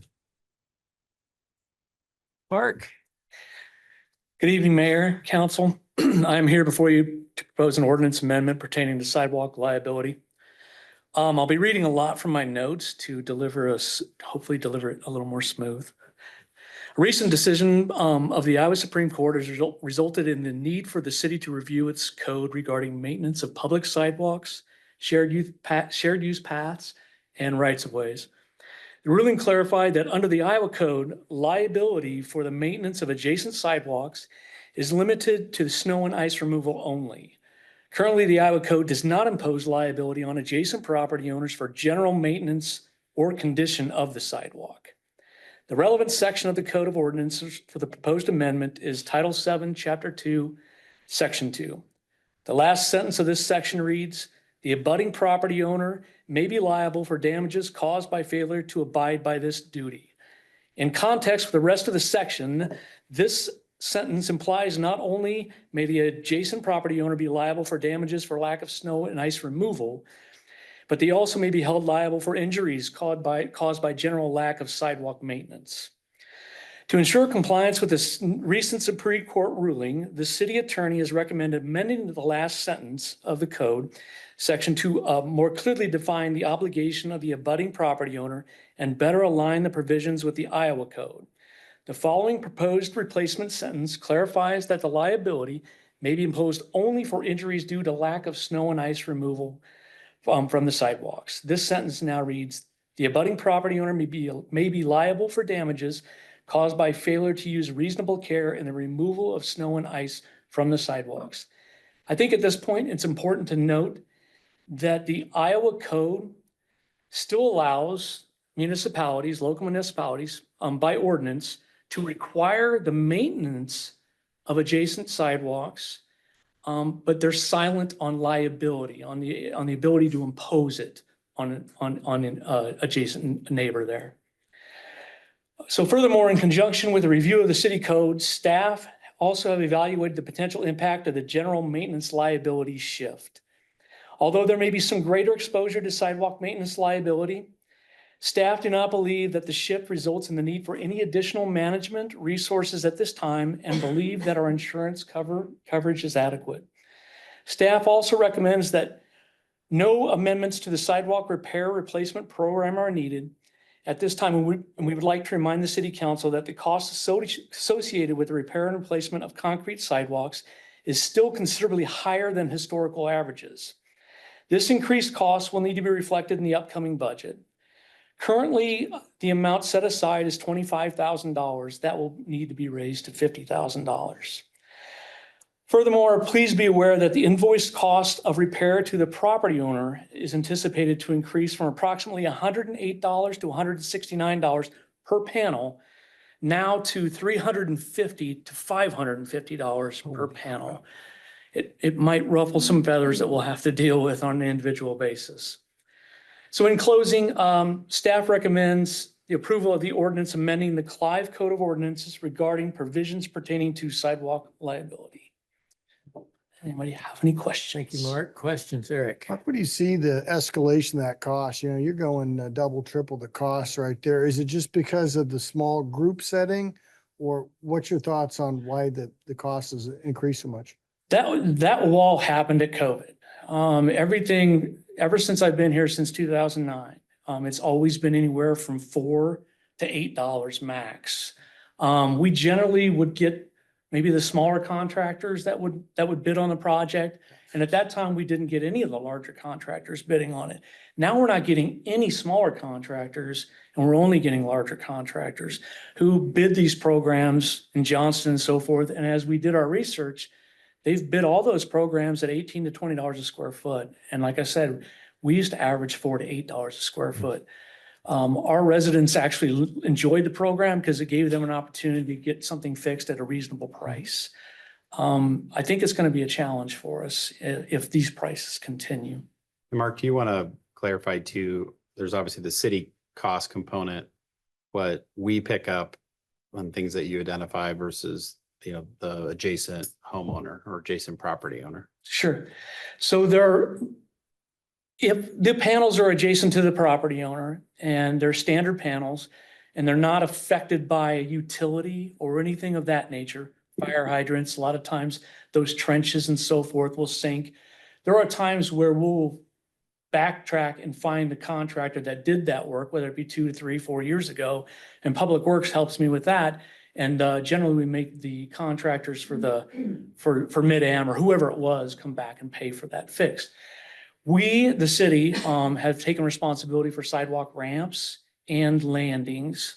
So the only requirement for the adjacent property owner would be their general sidewalk panels. So when it comes to the budget, although we need $50,000, remember that we will still be invoicing the property owners for that work that was done. So that money can and could come back, should come back to us. Michael? Yeah, I need it simplified for me, I guess. I don't understand the Supreme Court ruling. I've read it. I've looked at our notes here. and this is oversimplifying, but they took the liability or said, we're not going to side with the who's liable for the trip and fall on your sidewalk out front of my house. Let's use my house. And so the cities are now liable for that unless they make a code or a policy to say otherwise. Is that? Not exactly. It's almost the reverse. And what's interesting is you have two cases here, Madden, which was 10 years ago, and then this Bankers Trust case. And nothing else changed in the law. You just have different justices on the court. And so what happened in Madden is, hey, city, you can put that liability on the owner as long as if you write it in your code, saying if someone slips and falls by your house, property owner might be liable. But you can only say that if it's in your code. So you remember, I came back to you after Madden and said, write it in your code that you might be able to make the homeowner liable. Okay, fast forward 10 years. Bankers Trust, this Bankers Trust case, city of Des Moines, slip and fall. They said, hey, you know, under Madden, you property owner might be liable, Bankers Trust. Supreme Court says, well, Iowa Code only lets you, city, say property owner can be liable if it's snow and ice. So you can't, your ordinance was too broad, meaning we're not saying that you can, as a city, tell that property owner you might be liable for anything. You can only tell them in your ordinance that they're liable for snow and ice removal. However, and here's where the rest of the story is yet to be written. There are still other laws at play and other duties at play for a property owner, for your house, for your sidewalk. that City were- laws or state law? State general common law. Okay. Law of torts and liability and responsibility. So what the Supreme Court is saying is, city, you can't say what the law is or what the liability is, except for snow and ice. That's fine. That can be in your ordinance. So what's before you right now is just clarifying, kind of narrowing, hey, the Iowa law says I can only tell you you're absolutely liable for snow and ice. But that's still possible. They But could be. that's where the rest of the story is yet to be Right. written. The trial is going back, now to see, did Bankers Trust have other duties with respect to maintaining that sidewalk? Did they do things or not do things that they should have under common law? The only thing that the Supreme Court did is said, hey, city, you can't just tell everybody they might be liable for everything. You can only tell them they might be liable for snow and ice. But the rest of the law is still out there that they could still be liable if they did or didn't, I don't know, maintain it correctly. But we just can't say that in the ordinance so broadly anymore. So the answer See, I is, guess with that, I'm very confused on why we would, if we are told that in the summer months, if you have a crack or your sidewalk's raised or anything like that, we can't say anything, right? We can't hold you liable in our code. no, that's not correct. You still have a duty to maintain. I just can't say. It's almost two different things, Mike, really. It's like in the code right now, I say you might be liable for everything. I just can't say it anymore.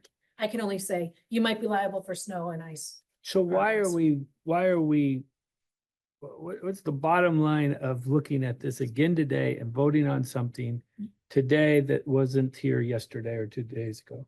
Because if you don't narrow your ordinance right now and somebody slips and falls for not, if you don't shovel your sidewalk in December and I slip and fall out there, and the city says, hey, Mike might be liable for you slipping and falling, the court under Bankers Trust is going to say your ordinance is unconstitutional. It violates the current code right now. Too broad. Well, many questions. I'm still confused and maybe I'll try to read more, but I don't understand why the city would ever say, hey, Should why don't you go sue Mike because he might be liable. I mean, Because your city doesn't go out, your city staff doesn't go out and clean the snow and ice from everyone's sidewalks, correct? But they, correct. And unless you want them to do that, you want to be able to shift that liability to a private property. Correct.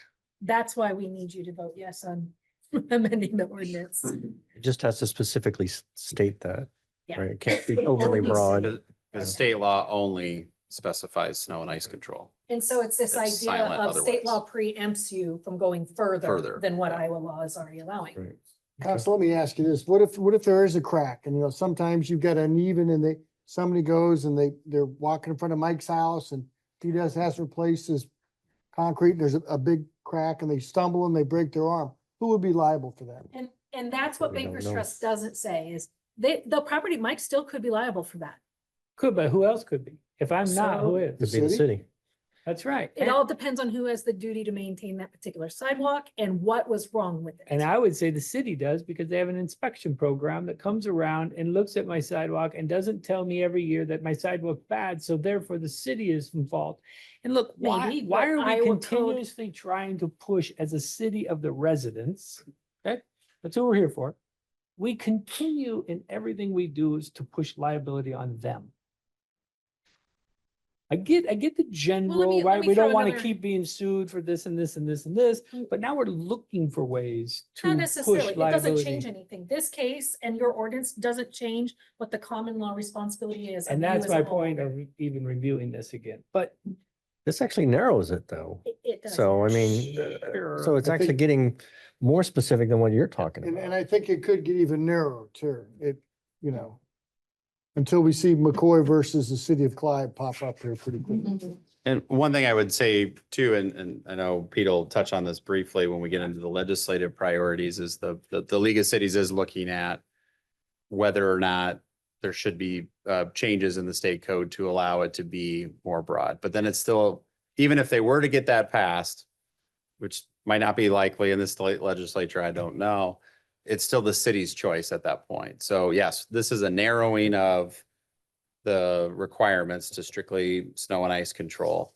And then it'll be a choice of this council, if it's even allowed to go any broader than that. when the League of Cities is doing so little on fighting at the legislative, at the Capitol on our behalf on other things, we want them to be up there fighting about sidewalks for us, to push liability of, I'm now the city versus my resident. That's the message we send. I'm going to go pass a law against you, Matt, and everybody else that lives here, because I'm the city and I'm now a person that's going to fight you in court. That's a terrible message to send to your residents. That I'm purposely sending lobbyists up there to fight you.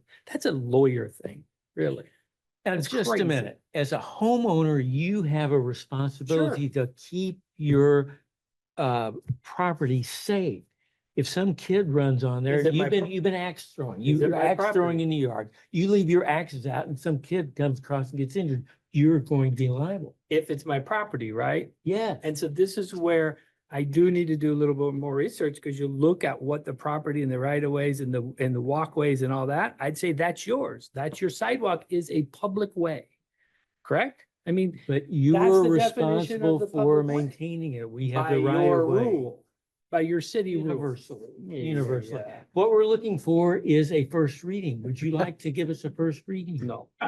I'll move that ordinance number 1155, having been I'm considered gonna by the council, abstain be until I voted on for understand this passage more. prior to its final adoption. Second. Thank you very much. Is there further discussion? Seeing none, will the council please vote, and will the clerk please post that vote?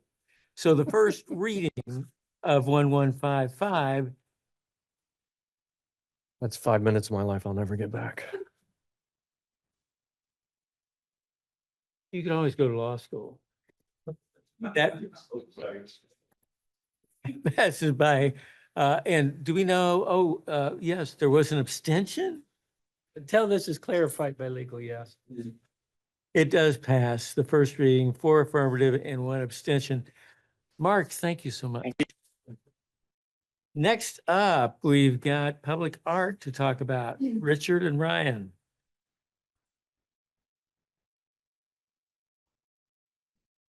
A fun thing, art. Aqua dance. Law can be fun. Oy, oy, oy. I yell it. Thank you, Professor. Spoken like a true professor. Right, that's trying to recruit. He's used that line students. before. I know he I'm has. sure he has. Take it away, Richard. All right. Well, thank you. Tonight, They need help up here. tonight up for your consideration is an agreement for the development, fabrication and installation of public art as part of the Greenbelt Landing project. So before we kind of show you the art, I want to give you a little bit of background on how we got to this point with this artist and this proposed art for this. So one of the things we realized going into the Greenbelt Landing project, that public art needed to be an important component of that. That comes from the Greenbelt Master Plan as well as the Public Art Master Plan that was adopted by the council. And so knowing that, we wanted to find a way to create a signature piece like Greenbelt Landing was expected to be within the community as being one of the 3 triad projects. So we reached out to a firm called Group Creative Services that specializes in the facilitation and development in public art in public places. They're a local firm here that specializes in this type of development of public art through our public places.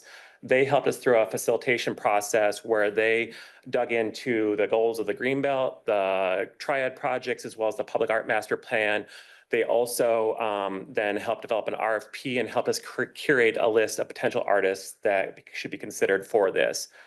They developed that RFP, sent it out, and we received 3 proposals from artist teams. They are the Warrior Ant Press from Kansas City, Missouri, Von Bell out of Seattle, Washington, and Studio F- out of Toronto, Canada. And so each of those 3 artist teams gave a presentation to a selection team that was composed of representatives from NC, MIC. The reason why they're on there, they were the first private donation to Greenbelt Landing at $100,000. And they specifically requested that their donation go towards the development of public art. The Clive Community Foundation had representatives there, the Parks, Recreation, and Public Art Board. Mayor Edwards was part of that process, and then city staff, Matt and myself were part of that. We saw proposals from all 3 of those teams, and then we were asked to score them and submit them to Group Creative. They compiled the scores, and the proposal and concept from Studio F- Ltd, Brad Hinson, was the highest score out of the 3 proposals by a wide margin. So what I'll do now is just kind of show you the proposal and then kind of what's next after this. So Aquatic Dance is the name that this proposal is being called by the Studio F- Ltd. This is the artist statement that he submitted as part of his concept. I'll just take a minute, let you read it, but really see the themes that we try to accomplish with the Greenbelt in the city and the water.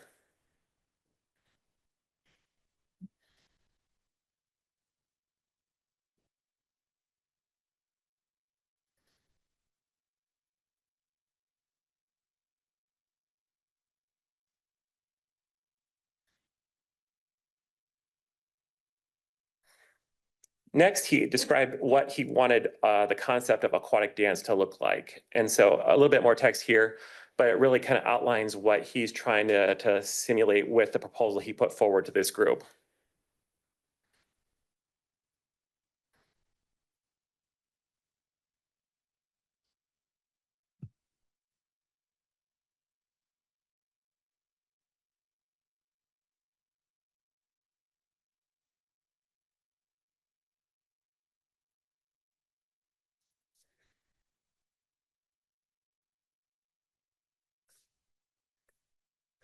And finally, a few of the images based on that kind of concept and what his artist statement was. So this is a view of what this could look like if you were standing underneath it. So you can see that it really tries to reflect a lot of the things that he put in that concept and his artist statement. This gives you a little bit better feel. So all those little like wind paddles you see there are made out there and really are something that helps to reflect the water flow of the creek as well as the wind out there. And it just really creates a dynamic sculpture for this site and the overall Greenbelt Landing project. You can see in the bottom left there, the incorporation of some seating areas underneath it that allow people to interact and be up close with it. And then just kind of the image on the right really shows you a feel on how it'll feel to people riding or walking by there. This is just a kind of a cross section of what that would look like in scale to people in the seating area and the overall height of this. About a 20-foot tall sculpture, 26 feet long and about 13 feet wide. So it'll have some presence there. And then the proposed location within Greenbelt Landing. So just to orientate you a little bit, the kind of north-south or the top to bottom is the bridge across Walnut Creek here. It'll be right at kind of the northwest corner of where the bridge coming into Greenbelt Landing interacts with the larger festival lawn. The pond you see is just a little bit element to the right. The Ashley Oakland Playground up to the left, and the stage and festival ground are just below that here. So it sits really kind of in the heart of that. You see it, it creates a big presence within the Greenbelt Landing site itself, but also for people on the trail just north of the creek, you'll also be able to see that as you're riding along the trail or coming into that. So it really creates a great opportunity to have a site that, a piece of art that has a great presence, not just on Greenbelt Landing, but also the Greenbelt as a whole.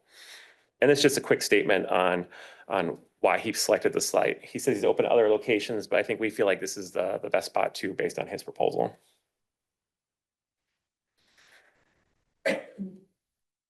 Project budget. So this was set as a $250,000 budget. Like I said, NCMIC was really incredible to come forward as that key donation, for the project as a whole, but as to dedicate to public art. And really what they did is kind of set off the ability for us to put out a piece of public art that's more than what we would probably been able to budget for within our limited public art budget. So they were kind of the catalyst to that. And then that actually helped enable us to get one of the regional Icon Bravo public art grants that was funded through a donation through Mid-American, that they are able to give out grants each year for public art as part of the Icon sites.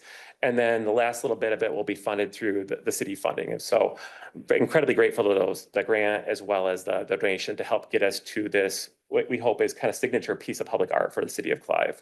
Richard, could you break down that Icon Bravo and city Yeah. funding down? So it's 100,000 through NCMIC, 125 through the Icon Bravo, and then the last 25,000 will be through the city. Thank you.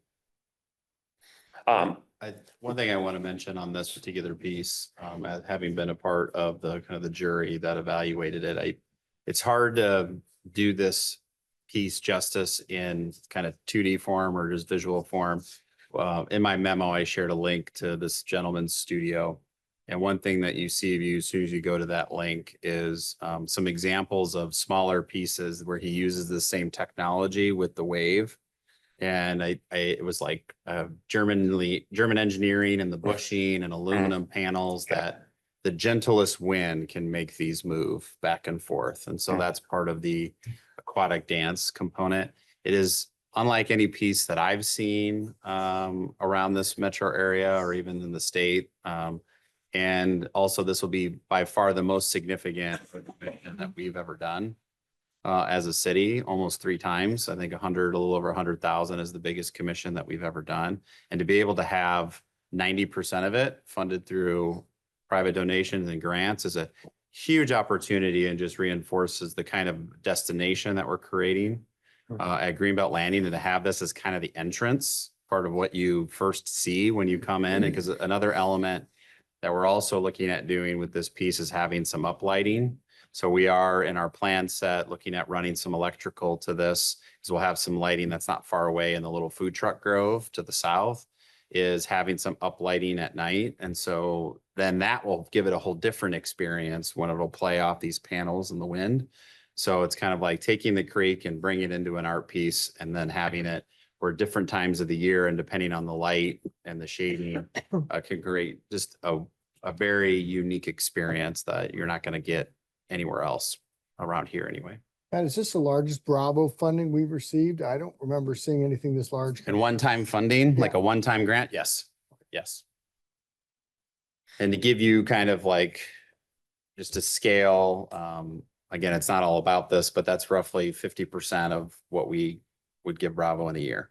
It's roughly 250,000 in terms of our hotel motel for all of the programs that they fund. It's nice to see, you know, for years, Good it's chunk. been pretty skinny as far as the donations that have come back towards Clive. So it's nice to see a substantial donation come back for a very worthy piece too. So I'm heartened to see that. And I would reinforce too, the Icon component of this. This is the second piece of funding from Icon as well, because we also received, and remind me, is it 100 or 100? 100,000 for the water trail access as part Water of. trail access. They have the so- 2 funds for their regional, that was funded by a donation from Mid-Am that they give out through a grant process every year. So one is for improving and developing of the actual access points.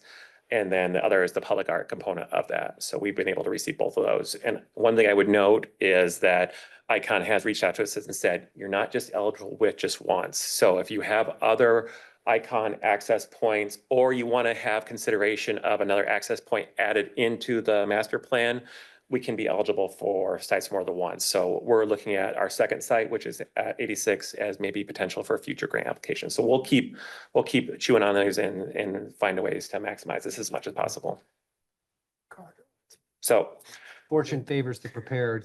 If I'm remembering right from when I went, and the communications folks from the cities get together Access to. to discuss, sort of get updates from the team. And they've mentioned that not every city was ready to go with an opportunity. The timing for us was good, but also the preparation to be able to put forward a good application was right alongside that.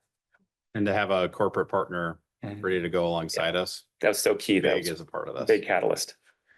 Next steps, so in terms of upon assuming approval of contract tonight, there's a number of steps here to get us all the way to the point where an installation and the artist hands it over to us at the end of the Greenbelt Landing project. The group creative team, Ryan Hanser, like the mayor said, is in attendance tonight. He's been our project manager and helping us through this process.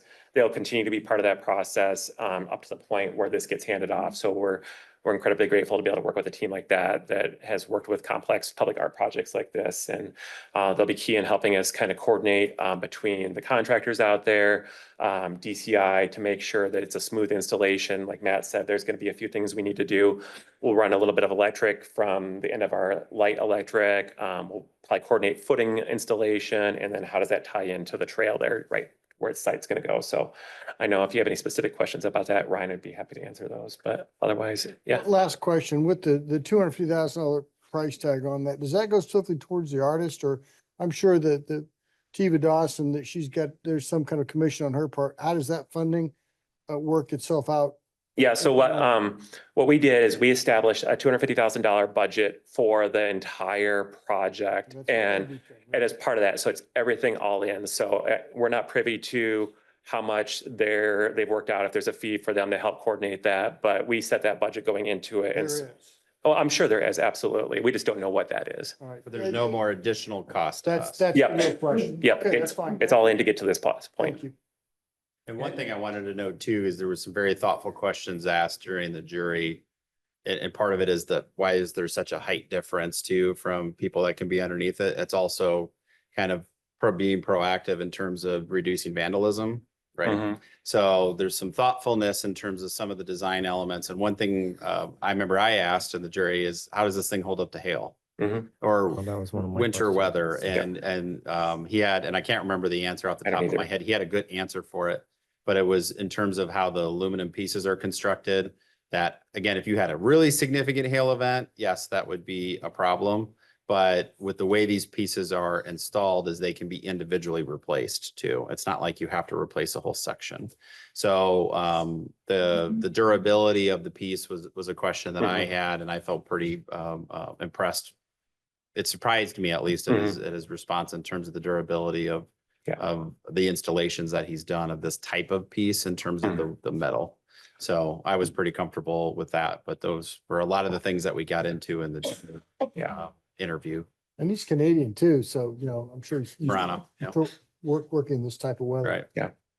And so one of the first things that'll happen, he'll make a trip to town to see the site in person and really start to get, how does he flesh out that concept into actual constructability? And we'll be able to work through him that whole process on colors, the materiality and all that, like Matt talked about, and get to the point where we have a really incredible piece of art next year sometime. Any other questions for Richard? Yes, go ahead, Ted. Well, I mean, that was one of my questions, with what happens in the, a really bad weather event. I mean, is that something where because I'm sure the artist wouldn't be able to do much, but would we have insurance on something like this? We insure all of our art pieces. Okay. And this would be insured as well. Okay. So if And it's significant damage, Right, like it would be just a our really bad liability weather insurance. event. Now, we would probably work with the artist in terms of the repair. Sure. And I don't know how that would be we'd have to figure out how that's handled, but all of our art pieces are listed in our insurance. Okay. And then, The ones of a significant value. yeah, is there any ongoing maintenance for this type of piece to make sure that it is durable over time? Like, It's all stainless. Yeah, from so- what I remember, and I don't know, Ryan, if you can answer that, but I think it's basically you wash it and that's it, because it's stainless go. steel. And one of the things we will do, and we did this, so one of the last pieces we commissioned was up at the public safety building. We asked the artist to give us kind of a maintenance and operations required manual yeah. so that we know how to maintain it in an appropriate way. But one of the things he talked about in there, that he expected to be pretty minimal maintenance for the reasons that Matt talked about, the materials, the durability, and how those hold up in the kind of outdoor environment like Outdoor that. weather, yep. Thank you. Any other questions? I Otherwise- do. Yes, go ahead. Just Susan. kind of related to that, Uh-huh. are there any safety or liability concerns? I'm just picturing those sharp pieces. I think it's beautiful. I love it. But The adjacent resident would be liable. Well, fortunately, Iowa has a Tort Claims Act where we would probably be. Okay, immune. I could just see those starting to fly. Yeah. In a big No, no, the gust city of wind. has- Yeah, they're pretty light overall. They're not for sure, but they're about this big and they're a pretty light piece of stainless steel or aluminum that it's probably, even if it fell off, it's not gonna, yeah. It's like a little helicopter blade, Susan. Exactly. Yeah. Yeah, part of what makes them move so easily is also how light they are, each one of those blades. They're straight, yeah, they're very light. A cool project. It's The really, answer it's is really absent neat. gross So negligence. anyway, what we're looking for is a resolution. if Move you'd the like. resolution. Second. Motion second on the resolution. Further discussion, seeing no one, would council please vote? One thing I do want to thank is our legal team. Neil was incredible in helping us craft out an agreement with the artists in Group Creative. So I want to thank him and their work to get that to this point because we couldn't have done it without him. Duly noted. And that passes you. 5-0. Thank you, Richard and Ryan.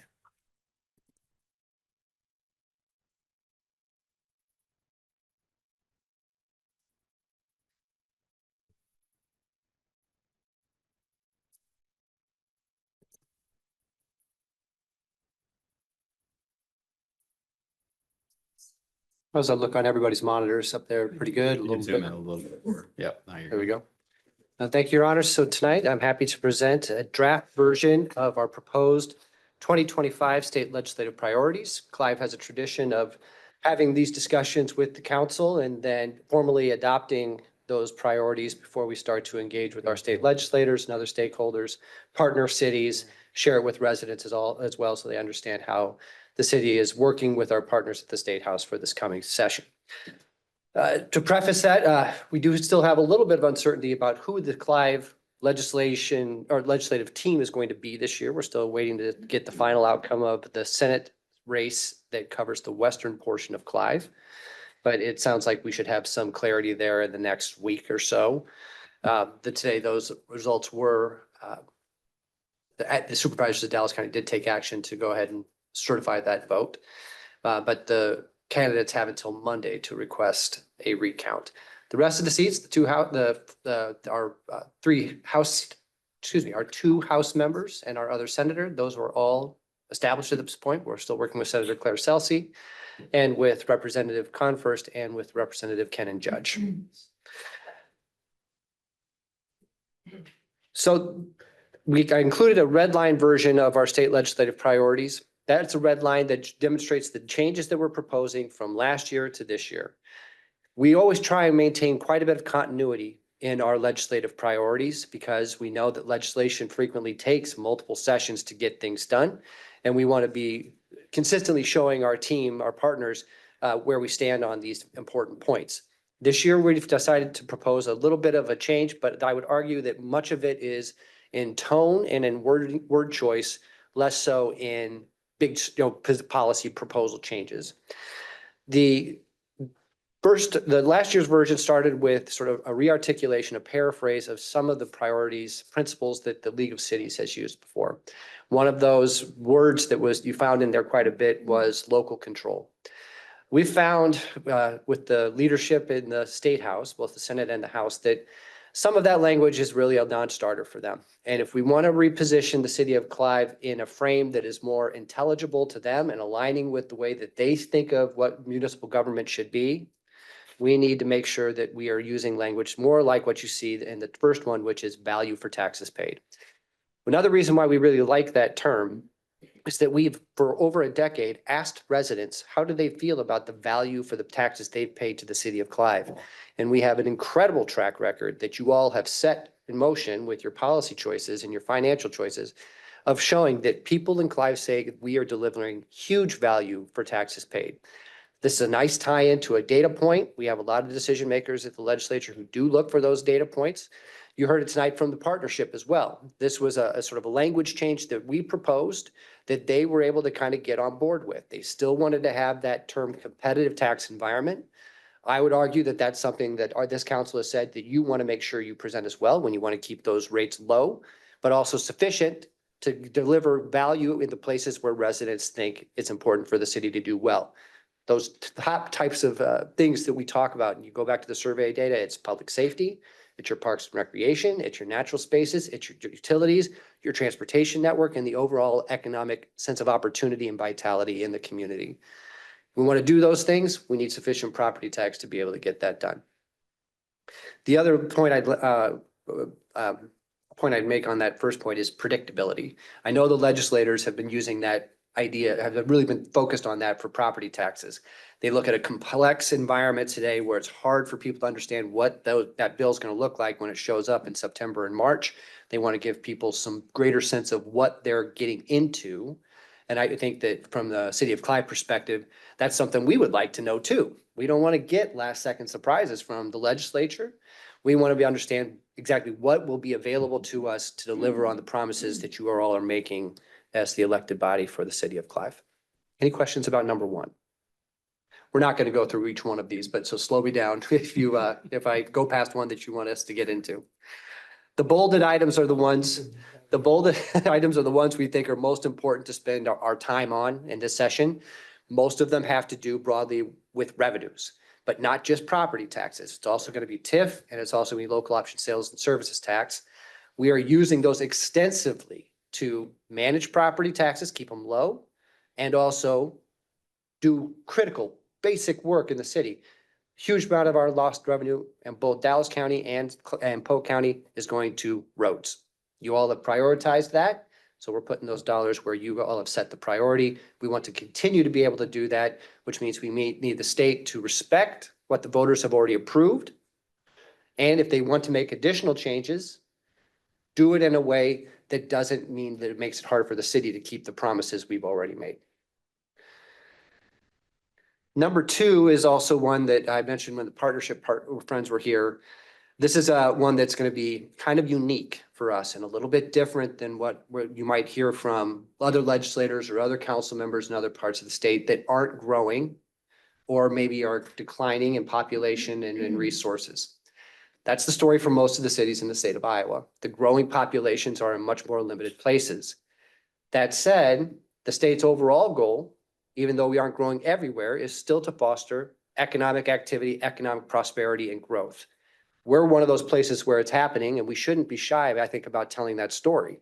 We should also emphasize, even though, the Des Moines Metro at times can be held out by some legislators as a big sucking sound and the rest of the state gets nothing, or sometimes held out as already doing well enough, they don't need the support. I would actually phrase that slightly differently and say, when you have investments to make and in your portfolio, you've got some real winners, you don't run away from your winners. You keep investing in them. You don't want to hold them back from continuing to create prosperity broadly for not just that region, but prosperity broadly for the state. So let's not do something that unintentionally penalizes those growing portions of the state by creating an unfavorable tax environment or some other revenue strategy that holds us back from being able to continue to be this good engine of growth. That'll be a challenge because, again, we're unique up there. That's not the position that most of our partners in the state are in, city partners. Already touched on lost and sales tax. I'll drop down to number 6 on revenue generating flexibility, cost saving measures for local government. This is a mashup of a couple points we had in our last year's priorities. We think that there are real opportunities for the state to help us decrease dependence on property taxes and also manage long-term costs. We want to be partners with in that conversation with all of them to define those areas where there are those costs. Law enforcement is a real obvious one that could be very appealing to a lot of cities throughout the state. As many cities, smaller or maybe some larger ones, are putting as much as 60%, 70% of their general fund dollars into public safety. If they don't have the revenues or some support to help control the costs, it will inevitably put them in positions where they have to talk about how can they keep providing the service? Does the quality of the service have to come down? Does the scope of the service have to come down? Because they just don't have the revenue to pay for it. The state has a role here to come in and help us meet those costs or better absorb those costs, collectively do this all together, but more efficiently. That may be in something like helping pay for the tuition for officers, which we are paying for today, once we hire an officer. Could the state come forward and help cover those tuition costs for officers when they join a force? Just one concept. The league team has been talking about that and some other concepts. You talking about Hialeah, Pete? The Iowa League of Cities, this is one of the 4 big priorities that they're bringing forward or thinking about bringing forward. We hire a non-certified officer, basically as an employer. We bring that person on. We have the responsibility to pay the tuition costs and then we're also paying the employee as they're going to school. Mhm. And so there's been a lot of conversation. The league has been a part of this as well about rethinking how the ILEA functions and the funding is, could it be the state coming on board with more support for ILEA to even provide an opportunity if somebody is interested in law enforcement to go seek a certification first with maybe state, grants or state support for tuition, and then they go seek an employer. Mhm. Again, it's about lowering the cost side. Yep. And particularly in the environment too, is one of the challenges I think is you can go through that entire process and I know our officers and chief and lieutenants and sergeant, captain and lieutenant sergeants do a great job of vetting these candidates, but you can go through and have run through somebody all the way through the process. They get to FTO and maybe they flush out and now you've spent all of that money on that officer and maybe fortunately, we haven't had that happen. I don't think in the entire time I've been in Clyde, but that happens in other agencies. So now the employer is on the hook for all of that cost. It's unlike anything we do in any other position in at least the city employee of where, again, for a non-certified officer, where the employer is bearing basically the educational costs, the training costs up front. Number 8 is the second sort of big bucket of activities that we're anticipating this legislative session. So one side of it's the money side of how cities pay for all of this, keep the promises they've made. This is the bucket about land use and then community conditions and how all of you are empowered as the voice of the people here in the city of Clyde to make decisions affecting those local conditions for things like fireworks, zoning, land use, utility rates, building codes. That could be a very, very long list of other things we could include here on this list. We're stating this more as a statement, sort of a principle here, that it's our sort of our way of lightly saying, respect the local control, using language though that we think will be more palatable to our friends at the legislature. Did you add a comma? Yes, I can make that Thank you. after fireworks. After control, I think. Yes, after control. Yep, we can make that change.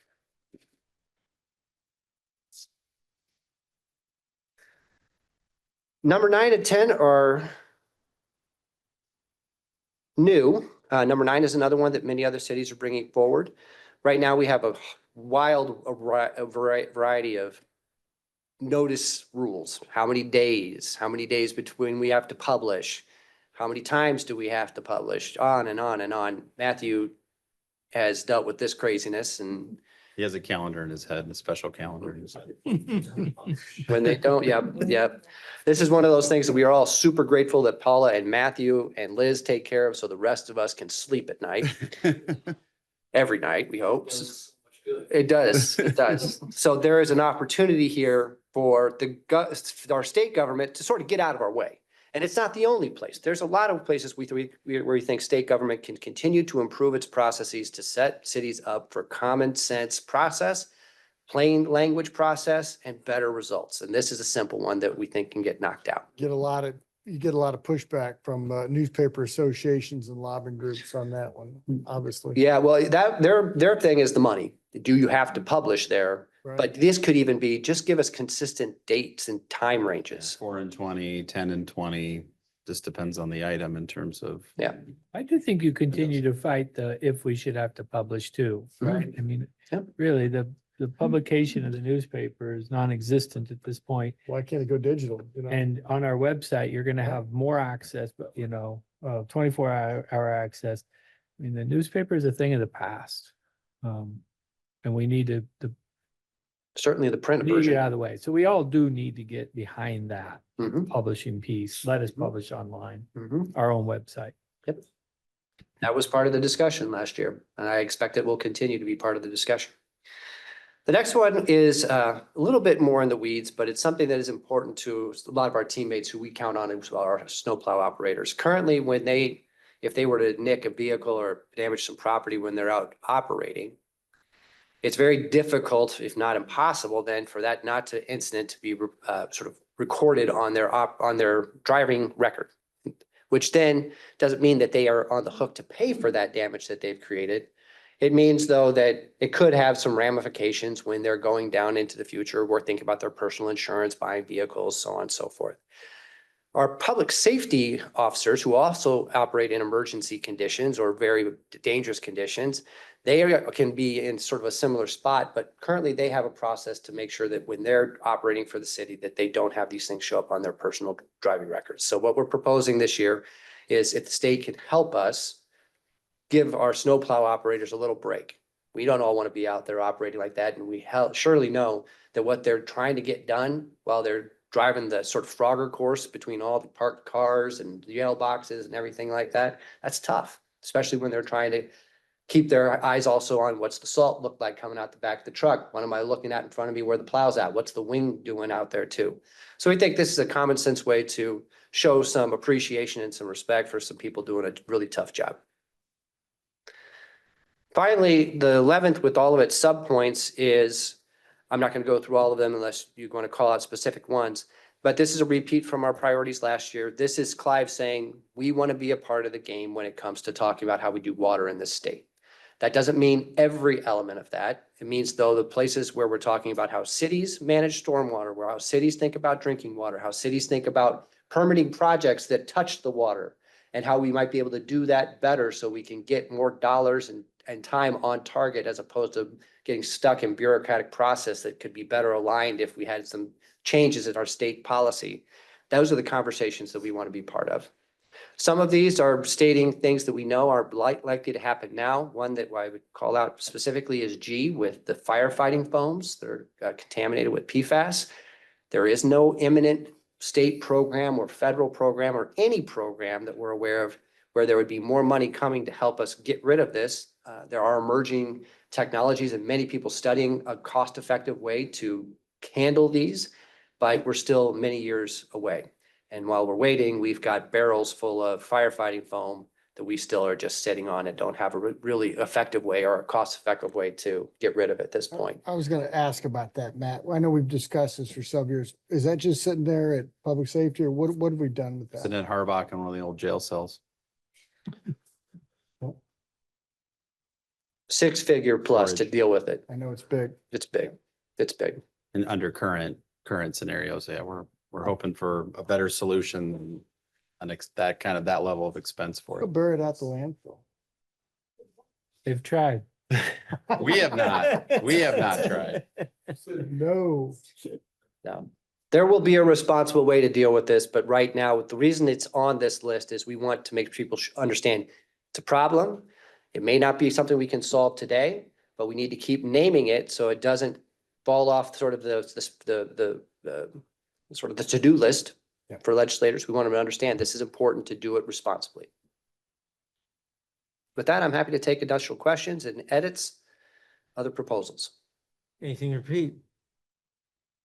Otherwise, we assume it looks good, Pete. Thanks for your good work. We'll make that edit and then bring it for approval at your December meeting.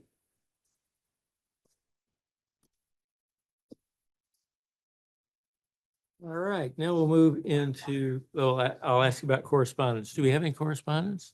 I've received anything for. Very good. Then we'll move into reports. We're off and running with the Greenie the Goat AI bot and the bill is standing up our text service for residents. I believe that we will be in position to start promoting that in mid-December or at the end of December. so that when we're in the heart of snow season, we'll have a way for people to opt in and get information about when the ordinance is in effect. Building off what I shared about water and the legislature, we are now actively in our project to amend the stormwater management manual to comply with SF 455, which was signed by the governor last year. We think it's going to be a productive project, and it's also going to give some chance to change up some other things that are in the manual. We'll have some policy questions that aren't related to SF 455 that we're going to want to bring to all of you to consider, specifically on how do we handle stormwater management when it comes to our road reconstruction. Those have been particularly tough in situations. We've wanted to hold ourselves to a standard that we hold private development to as well. We think there's a way to honor that sort of principle, but also potentially add some more common sense flexibility, because we always are dealing with small land areas and a lot of impervious when we get into road reconstructions, but it makes things very difficult. There'll be some other policy questions that come to you all as we get into the project over the next few months. Very good. Any questions for Pete? Very good. Is Srikant still on? One moment. Yep, he's still there. Yep, I'm still here. Oh, well, do you have a report, Srikant? No report. All right, Ted, No report tonight. Eric, A couple things, Mayor, with some Clive Chamber stuff, Fiber Bakery ribbon cutting, and also the Clive Chamber lunch I attended. Catch Des Moines had their board of directors meeting, and they also did their audit, which if anyone wants to read it, is right here, and also significant bookings and major events hosted right here as well. MAC had a meeting, the mayor and I attended, also a subcommittee meeting that we're looking at a couple different things. The mayor can talk about Halloween. I was on an issue, we're talking about citizen engagement, so we're looking at doing all the cities on a monthly basis, kind of did you know, and we talk about expenses and what we do for them on a regular basis, whether it's public works or whatever it is, right? And then went to the reception for Supervisor Brownell tonight, and Supervisor Van Ord as well. So that's it, Mayor. all right, very good. Yeah, just to follow up on the MAC meeting. A number of the cities have completed their surveys or nearly completed them. And overwhelmingly, the preference of the residents is yes, Halloween. Yep. Yes, way. Put it on actual Halloween. Hallelujah. Yeah, go figure. Just wait till it gets, we have Sorry, it on a I can't help Friday and myself. Saturday, and parents say, oh, that's pretty cool. Then it goes into a Monday, Tuesday, they're gonna want to go back. So we'll see. Well, so anyway, what the plan is, we'll let other cities finish their polling, and our survey will go up, still be open for a little while longer. So up until end of November, the responses have slowed down. We'll push it again on social media. We've had about 1,000 respondents. I notice I can only vote once. And currently it's over 50% favor Halloween in Clyde. And that seems to be the direction. People have spoken. The other cities. So I don't our care. plan is once the surveys are completed, and then we'll have the comms people of the various community, we'll have one press release that goes out as a metro area saying, or we've polled our citizens, they've spoken, we're listening, and Halloween is going to be a date for trick or treat. So, but anyway, we want to do it collectively, and that was part of the reason to do the survey, so we could do it as a metro. So. Susan? Well, real quick, I'm a member of the board of the Iowa Wildlife Federation, and Tom Cope is too, from Johnston City Council.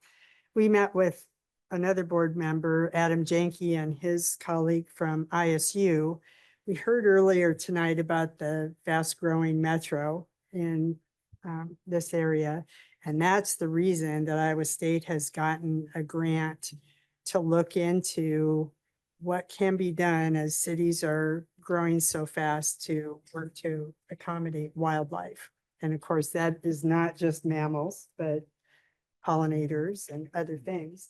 And Tom really spoke up in favor of Doug and Clive being a good resource for Adam as he's figuring out how to connect with communities.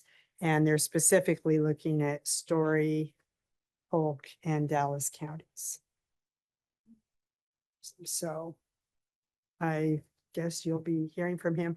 And I think one of the first things they'll do is come to the MAC Okay. too. Good. So Good, you'll all good, get to good. hear about it there and probably after the legislative focus wanes. It'll be our focus for a few months here. Yeah. Anything else, Susan? Nope. Michael? No, sir. Legal? No. Pat? Just a couple quick items. Following up on the partnership presentation from the beginning of the meeting, they had just sent an email out earlier today announcing their annual dinner, and of course, it falls on a council meeting night. The fourth Thursday in January, January 23rd. So I know tonight on your consent agenda, you just adopted the calendar for I know Matthew's laughing right now.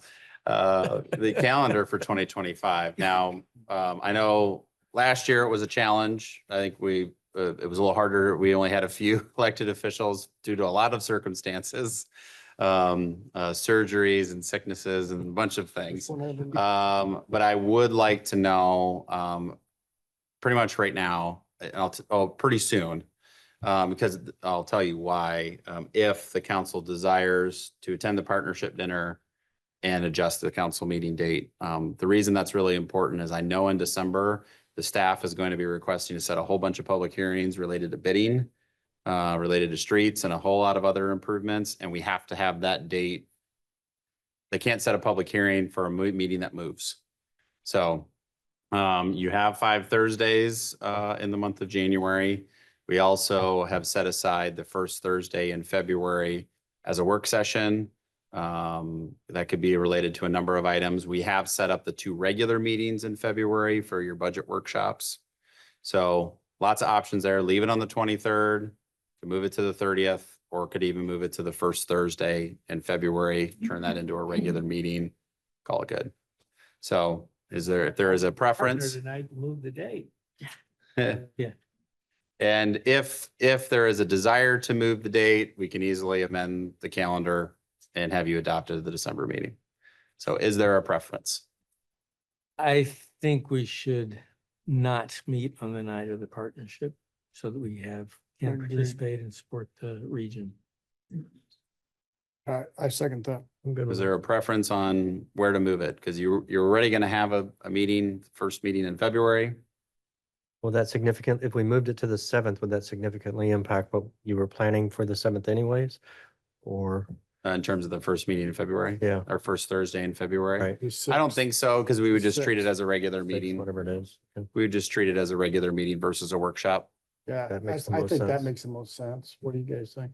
Is that was already on your calendar. So we're actually just eliminating a meeting and converting the work session into a council meeting. So we'd have just Less one. less meeting- change. One meeting. We and- just have one meeting in January, and so we would have to do some things with bill list wise.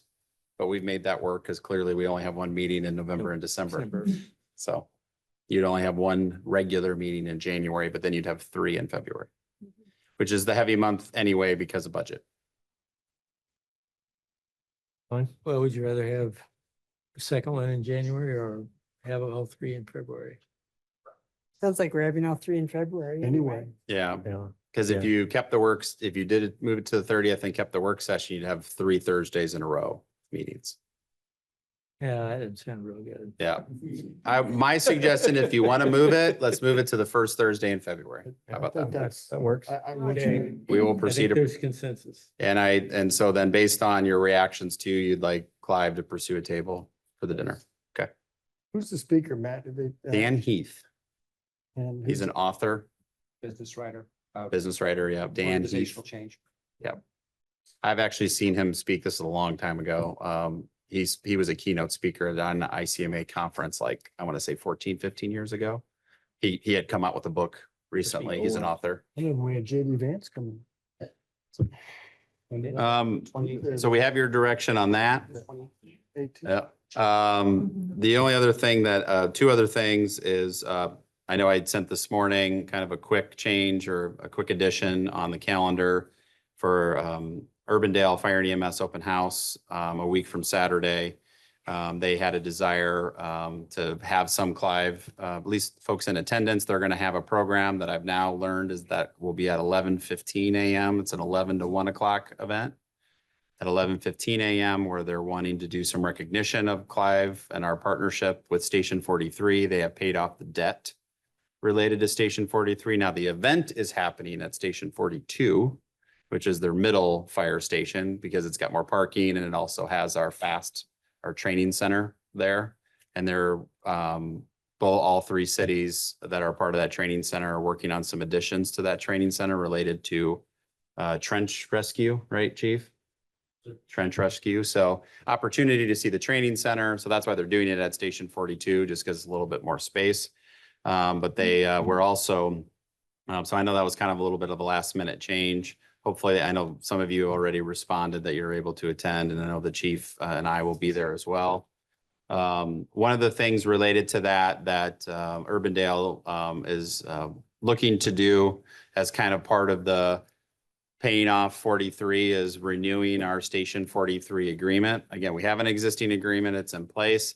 They have a desire to basically transition that agreement, and the chief and I have been reviewing the drafts of, it was originally set up Station 43 and it had kind of certain steps of when we reached this year, we would have staffing at this level.